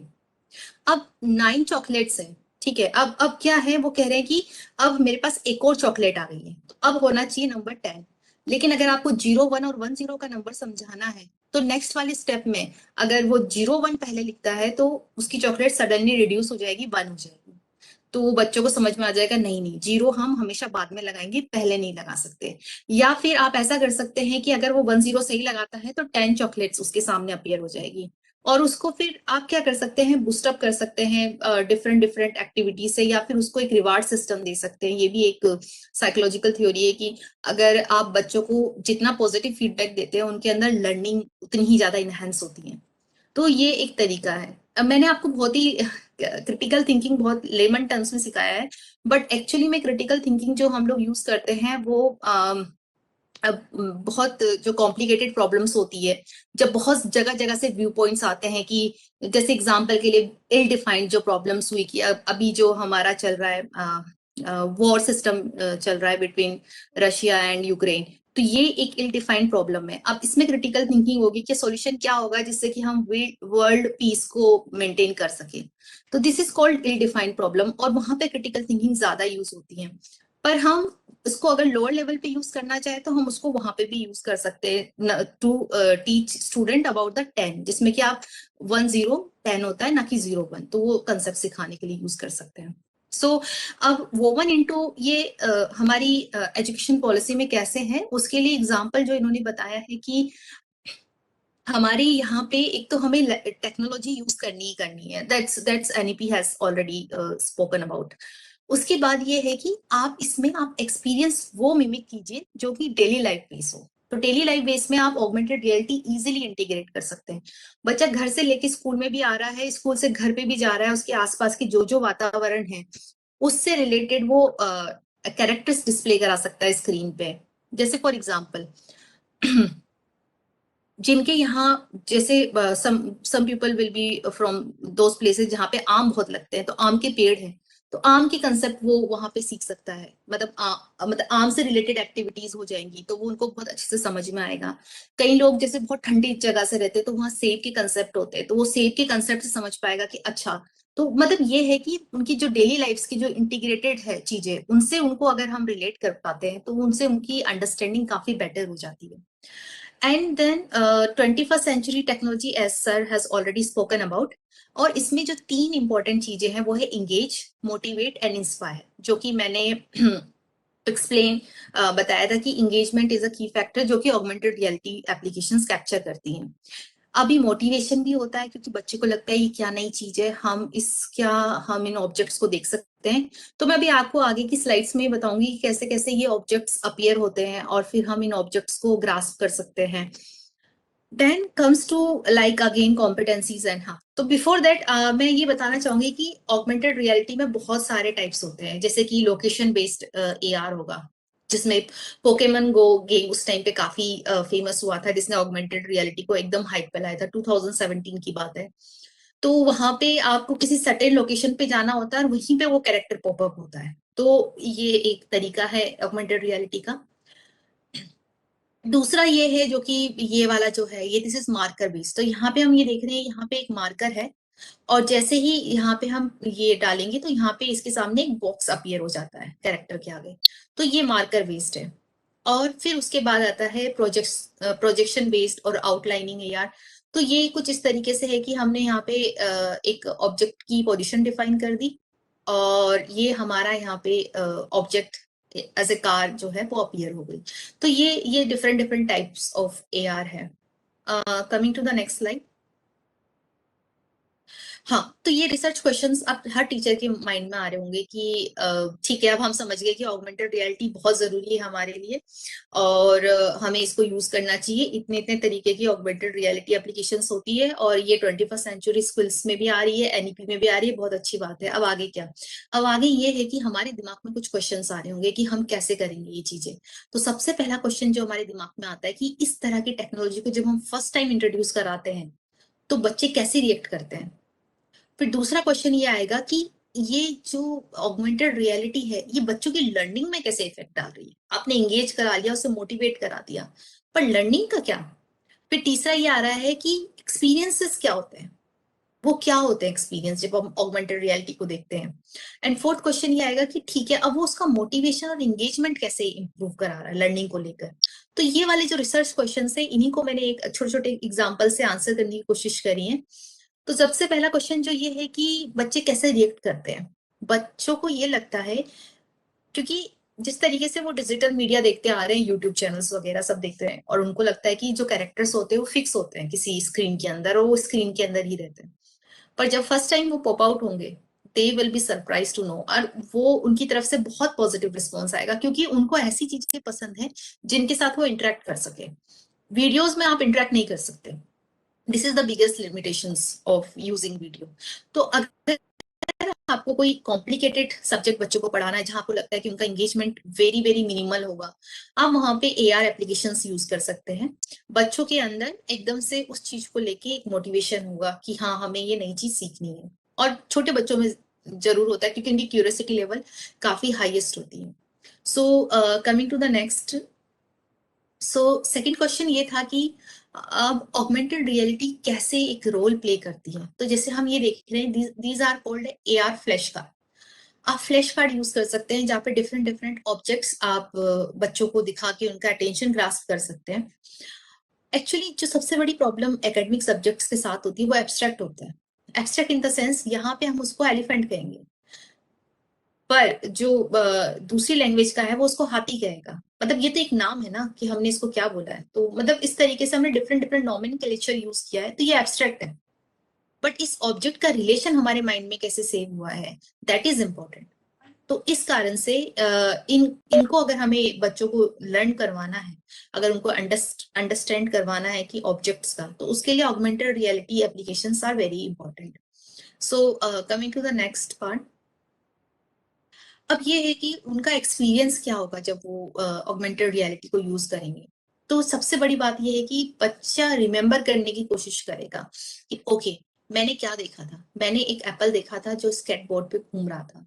तो वो फिर उसका कलर भी याद करेगा कि अच्छा, एप्पल ग्रीन कलर का भी होता है, एप्पल रेड कलर का भी होता है। तो ये एक एस्पेक्ट हुआ। Then next would be like that कि उससे उनको एक न्यू नॉलेज एक्वायर होगी। फिर वो अपना टाइम वेस्ट नहीं करेंगे कि वो खेल रहे हैं बस, उनको उससे कोई मतलब। हालांकि खेलना भी इंपॉर्टेंट होता है, but sometimes learning is also, अगर हम खेल के थ्रू उनको लर्निंग दे रहे हैं जिससे कि उनकी नॉलेज एनहेंस हो रही है, तो इट्स ऑल्सो गुड। फिर अगर हम एनिमेशन डाल दें यहाँ पे 3D एनिमल्स का, तो वो उससे उनका एक्साइटमेंट और इंक्रीज हो जाता है। और वो okay, so coming to the fourth point, हम उनसे उनका मोटिवेशन एंड एंगेजमेंट कैसे एनहेंस करते हैं। तो मोटिवेशन है टू फिनिश द टास्क, वो अपना टास्क खत्म करना चाहते हैं, ये उनका मोटिवेशन है। एंड एंगेजमेंट को हम असेस कर सकते हैं कि हमने उसको कितना टाइम दिया है, स्टूडेंट उस पे कितना टाइम लगा रहा है। जैसे मान लो पहले अगर हम उसको क्योंकि अगर हम देखें आर्ट एंड क्राफ्ट की एक्टिविटीज करने में बच्चों को बहुत मजा आता है, उनको पता नहीं चलता है कब सुबह से शाम हो गई। लेकिन अगर हम उसको वहीं पे हिंदी, इंग्लिश, मैथ्स के चैप्टर्स पढ़ा रहे हैं और उसको बता रहे हैं कि देखो ये दो वर्ड है, का और ला मिलके काला बनता है और ये काला रंग है, काला रंग ऐसा होता है, तो बच्चों को मजा नहीं आएगा। अब वही चीज अगर आप उसको 2-3 बच्चों को साथ में ग्रुप में रख दो, उनसे को तुम सब मिलो, तो वो डिफरेंट डिफरेंट जो फोनेम्स मिलेंगे, जैसे काला काला हो सकता है, या फिर का के साथ कोई और वर्ड एसोसिएट हो गया। तो इस तरीके से जो वर्ड सेंटेंस बनेंगे, बच्चों को एक्साइटमेंट होगा, फिर उनको पता चलेगा कि ये वर्ड्स होते हैं, नॉन वर्ड्स होते हैं। तो और बच्चों का इस टाइम पे 3 to 6 years are very important, क्योंकि वहां पे उनकी जो लिंग्विस्टिक एबिलिटी यानी किसी लैंग्वेज को ग्रास्प करने की, वो काफी हाईएस्ट होती है। तो उस टाइम पे कोशिश की जाती है बच्चों को जितना हो सके उतना लैंग्वेजेस का एक्सपोजर दिया जाए। Okay, coming to the next slide. So यहाँ पे मैं आपको एक छोटा सा ऑगमेंटेड रियलिटी बेस्ड एप्लीकेशन दिखा रही हूँ, एंड इसमें साउंड, ओके, ये एक कैटरपिलर की स्टोरी है जिसमें कि ये बता रहे हैं कि कैटरपिलर कैसे मूव करता है। तो ये सारा ऑगमेंटेड रियलिटी बेस्ड है। You can stop and reshare. While sharing, you can choose optimize for motion and Yes. video. एक सेकेंड, सर को आपको क्लोज करना पड़ेगा सर, मैं इसको उसमें करती हूँ साउंड में। सर आपको स्टॉप शेयरिंग करना पड़ेगा एंड देन अगेन शेयर करना, या When you share, sir, just choose on the top right. There is an option optimize for motion. Kindly allow Dr. Grishma to share her screen. Can you make her the presenter? Make Yes, presenter. I did it. Let her. Okay. I have made her presenter. Okay, so 1 second. So yeah, so you can see For almost 50 years, millions of children all over the world have loved the Very Hungry Caterpillar. And now he's out in the wild with My Very Hungry Caterpillar AR. Feed him tasty fruits. Watch him grow. And there's lots of surprises to discover. And when he's tired, let him get some rest. When he spreads his wings, another adventure begins for you and your very hungry caterpillar. So यहाँ पे हम बच्चों को दिखा रहे हैं कि Metamorphosis कैसे होता है, कि एक अगली caterpillar could be converted into a beautiful butterfly. तो उसमें स्टेजेस क्या होती है, ऑगमेंटेड रियलिटी के थ्रू हम वो स्टेजेस दिखा सकते हैं, so they can get to know कि हाँ ये हम इसको मतलब इस तरीके से यूज कर सकते हैं। सो अब ये एक नरेशन है, मैंने इसका स्नैपशॉट डाला है। नरेशन ये है कि आप बच्चों के साथ कैसे एक्टिविटी में एंगेज हो सकते हैं। तो ये एक मदर और सन के बीच का है, जैसे कि मतलब boy seat beside his mother, और जो मदर नरेट कर रही है स्टोरी वो उसको सुन रहा है। ठीक है, फिर 5 सेकंड तक वो बच्चा सुनेगा, फिर 10 सेकंड पे मदर बताएगी देखो ये है बच्चा, और बताती जाएंगी। फिर उसके बाद बीच में मदर क्वेश्चन पूछेगी कि ये क्या है, why is it named a street of cats, मतलब बच्चों को एंगेज करने के लिए। फिर बच्चा बोलेगा ठीक है, क्योंकि यहाँ पे बहुत सारी कैट्स है स्ट्रीट में, इसलिए इसका नाम स्ट्रीट ऑफ कैट्स रखा गया है। फिर mother continues to narrate the books, बच्चा फिर से सुन रहा है। फिर मदर ने अब आईपैड निकाला, अब उसने AR पिक्चर बुक में कैमरा रखा, ठीक है, अब वो पॉपअप हुई है इमेजेस, सो वो कहेगा वाओ, मतलब मदर कहेगी इट्स सो कूल, और फिर मदर उसको आगे से एक्सप्लेन करेगी। तो यहाँ पे वो क्वेश्चंस पूछ सकते हैं कि what does the AR element look like, तो बच्चा कहेगा it looks like a white cat. इस तरीके से वो different aspects AR artistic work के सिखा सकती है। अब उसमें दिखा सकती है, बच्चा कहेगा देखो मैंने इसकी बिग आईज देखी है कैट्स की, और उसमें आप कंट्रोल कर सकते हो। तो ये एक एग्जांपल है कि मतलब this is the conversation between mother and her son, but ये कॉन्वर्सेशन टीचर और स्टूडेंट के बीच भी हो सकता है, जहाँ पे टीचर स्टूडेंट्स को ये कन्वे कर सकती है कि देखो ये स्टोरीज हैं। अब जैसे कि आप लोगों ने कुछ बनाया है, मैं उसके स्नैपशॉट आप लोगों को दिखाऊंगी। जैसे मैंने ये एग्जांपल, एक छोटा सा एग्जांपल रखा था कि इनफैक्ट हम पेरेंट्स को भी कनेक्ट कर सकते हैं अपनी एप्लीकेशंस के through.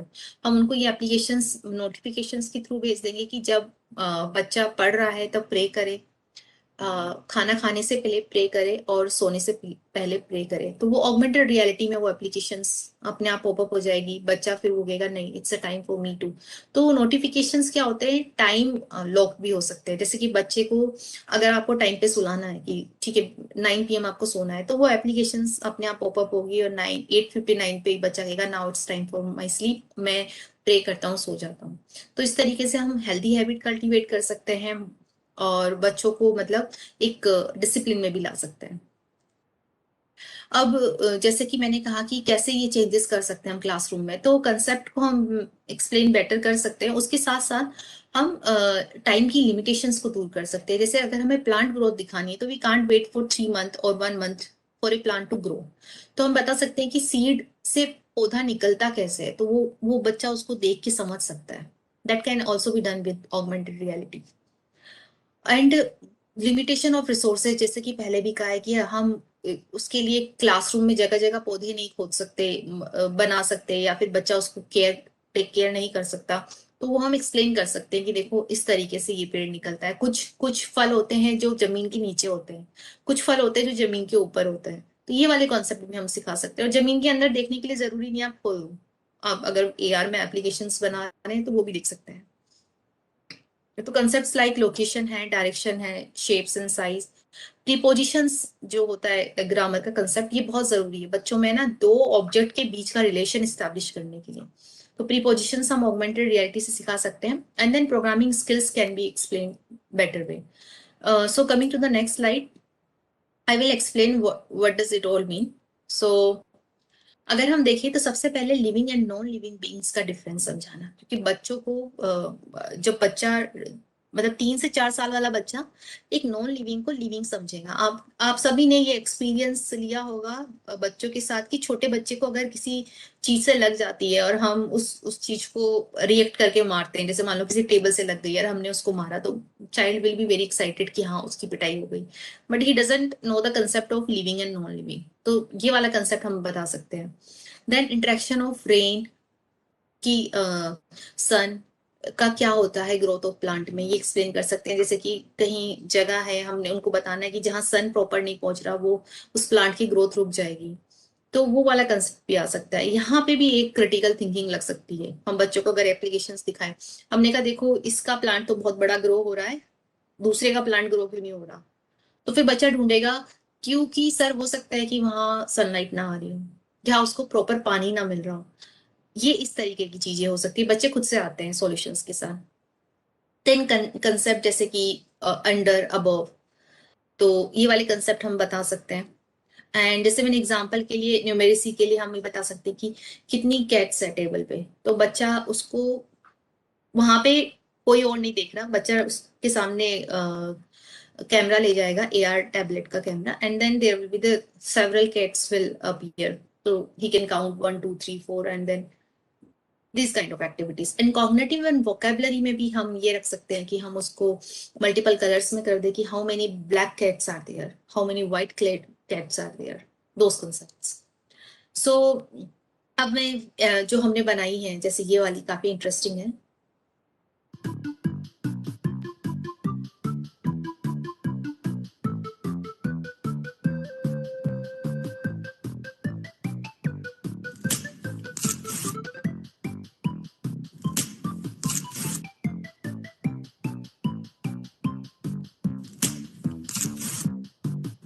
Yeah, very good. Now let's start to eating. This step on banana.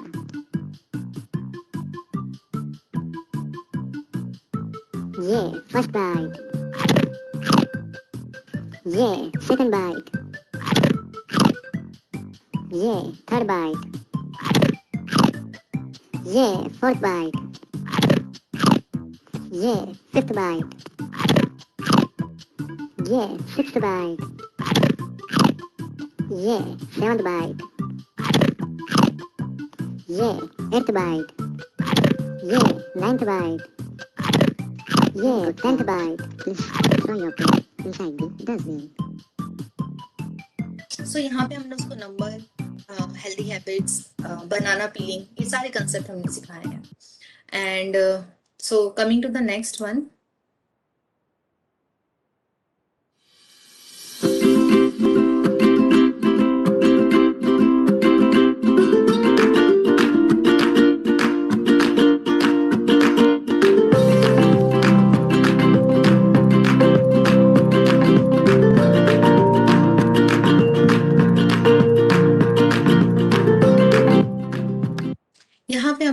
है कि घर में इस्तेमाल होने वाली छोटी छोटी चीजें भी एक मार्कर की तरह यूज हो सकती है। बच्चे ये सीख सकते हैं कि जैसे बच्चों की इमेजिनेशन होती है कि वो कई बार मैच स्टिक को ऐसे सोचते हैं कि वो उनकी कार है, तो जब आप उसको मैच स्टिक को उसके नीचे रखेंगे तो आपको लगेगा ओ ये तो सही में कार है, तो it would boost his imagination कि हाँ ऐसा हो सकता है। तो those are the parts. So coming to the next one, यहाँ पे हम उसको एनिमल्स बता सकते हैं, जैसे कि कौन सा एनिमल है बच्चे बता सकते हैं now from the certain appearance की हाँ डियर है, अब ये कौन सा है। तो बच्चों में ना फीचर्स जो होते हैं इसके एनिमल्स के फीचर्स से कैसे लर्निंग इनहेंस कर सकते हैं। हम पूरा एनिमल नहीं दिखा रहे, आप देख सकते हैं कि बच्चे कहेंगे बनी है, आप पूछोगे क्यों है वो बनी, तो आपको बच्चा कहेगा उसके बहुत बड़े बड़े कान हैं, उसके 2 टीथ्स बाहर है, तो ही इज अ बनी। तो ये चीजें होती है, ये कंसेप्ट की मतलब छोटे फीचर्स से वो कैसे पूरी पिक्चर्स बनाते हैं, उससे ब्रेन का डेवलपमेंट होता है, तो it's also useful. So this one is another one, ये हमने स्टोरी बेस्ड बनाया है। Hello,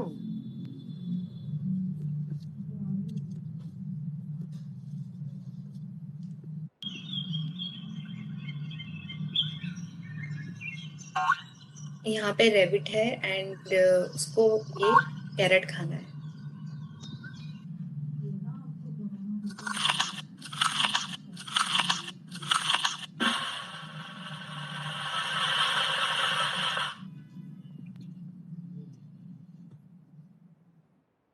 I think if you allow me, I can just add a couple of sentences here. Yes sir. तो ये जो एप्स अभी आप देख रहे हैं, और हमारा 5 बजने वाला है, अभी बस 1 मिनट बाकी है। सो ग्रीष्मा जी, मैं कहूंगा in interest of time will have to Yes. Stop here and Yes. Maybe we can just thank, और हम और मेरी उम्मीद है कि आप सब लोग दूसरे सेशन में आएंगे। Thank you so much, Dr. Grishma, and you know, for leading this whole AR development and also sharing it with lot of details in it. कि हम एक बात कह रहे हैं कि AR की हम यूज कर सकते हैं, बट कैसे करना है, उसका लाभ क्या है, you know, what are the benefits of using it in a classroom, and a lot of detail is there into it, and I guess you would have benefited.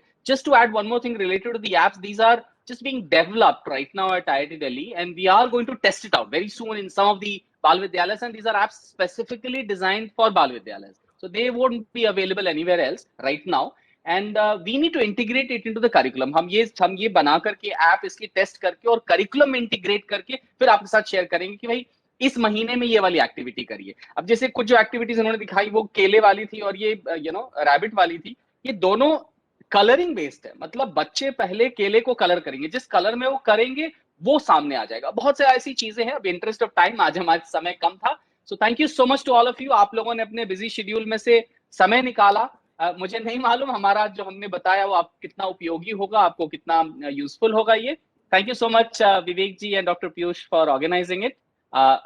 Floor is back to you. Thank you. So thank you so much.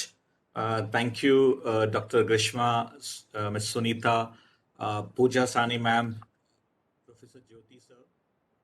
Thank you for your valuable time, and you shared a lot of valuable inputs for our educators. Hamare thanks to all the VLEs, but before that, I would like to request Dr. Piyush Gupta sir if sir wants to add anything to this session. Yeah, thank you very much. Firstly, Professor Jyoti, Dr. Pooja, Dr. Grishma, and Dr. Sunita. Thank you so much. एक चीज मुझे remind हो रही है, जब nature की बात हुई थी, जो हैंडबुक है, जितने भी एजुकेटर्स VLEs को सॉफ्ट कॉपी सबको मिली है, हैंडबुक जो है गूगल ड्राइव के अंदर, उसको जरा अच्छी तरह देखिएगा। उसमें एक बहुत इंपॉर्टेंट चीज कहा है कि क्लासरूम के अंदर जो है ट्री कैसे आप बना सकते हैं। कोने में एक स्पेस है जहाँ पे ट्री हो, और उस ट्री को कैसे आप यूज कर सकते हैं मल्टीपल चीजों के लिए। बच्चे उस पे कुछ टांग सकते हैं, अलग अलग चीजें कर सकते हैं, ठीक है। तो वो प्लीज वो बुक पढ़िए, उसके अंदर बहुत अच्छी अच्छी एक्टिविटी बेस्ड उसके अंदर चीजें हैं, और जो NCERT की भी बुकलेट साथ में दी हुई हैं, एक्टिविटी बुकलेट्स, उसको भी देखिए। सो ऑल दिस बेसिकली सिर्फ एक चीज से नहीं होगा, ये हमको ब्लेंड करना पड़ेगा। और असली कारीगरी जो कहेंगे, असली मैजिक जो होगा आप लोगों का एज टीचर्स, एजुकेटर्स, फैसिलिटेटर तभी होगा जब आप इसको सब चीजों को टेक्नोलॉजी, नॉन टेक्नोलॉजी सबको ब्लेंड कर सके। टेक्नोलॉजी जब हम बात करते हैं, technology doesn't mean information technology, doesn't mean electronics technology. जैसे इस सेशन में भी बोल रहे थे पेपर जब आया, so that was a technology tool you can say. So technology today is something not just related to electronics, anything you are bringing in. So बहुत चीजें हैं बाल विद्यालय में, स्लोली अभी हम एक और बहुत इंपॉर्टेंट उस पर डिस्कस करेंगे नेक्स्ट वीक। एक सेशन है 23 फरवरी 3 से 5 बजे। आप सभी अपने एजुकेटर्स को, जो we may not really call them educators, तो कुछ दिन के बाद हम एक नाम सोच रहे हैं, whether we call them facilitator, coach, क्या, बट डेफिनेटली एजुकेटर से हम आगे मूव कर रहे हैं। तो ये सेशन होगा 28 फरवरी को, मंडे को 3 से 5। बहुत इंटरेस्टिंग सब्जेक्ट है, डिजाइन थिंकिंग, ठीक है। तो बहुत बहुत मजा आएगा उसके अंदर, और उसमें भी हम ऑगमेंटेड रियलिटी और भी चीजें बहुत बात करेंगे। तो एवरी वीक ऑलमोस्ट अभी हमारे कुछ ना कुछ नई चीज पर सेशंस होंगे एजुकेटर्स के लिए। अभी हम बहुत जल्दी एक जो आज ये 21st सेंचुरी स्किलिंग की डॉक्यूमेंट दिखाया, इसके अंदर आउटकम बेस्ड डिस्कशन है कि 3 से 5 साल के बच्चों के लिए क्या लर्निंग आउटकम्स हो सकते हैं।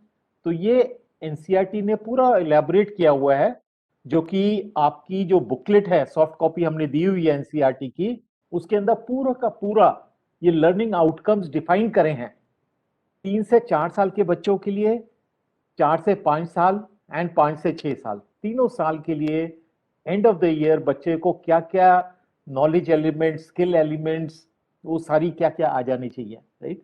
सो बहुत कुछ है, there is a lot to learn, relearn, and I think that's what we all are here for. So thank you very much professor Jyoti and everybody else from our divine lab team involved in this particular very important initiative to really leverage and transform the early child education in rural India.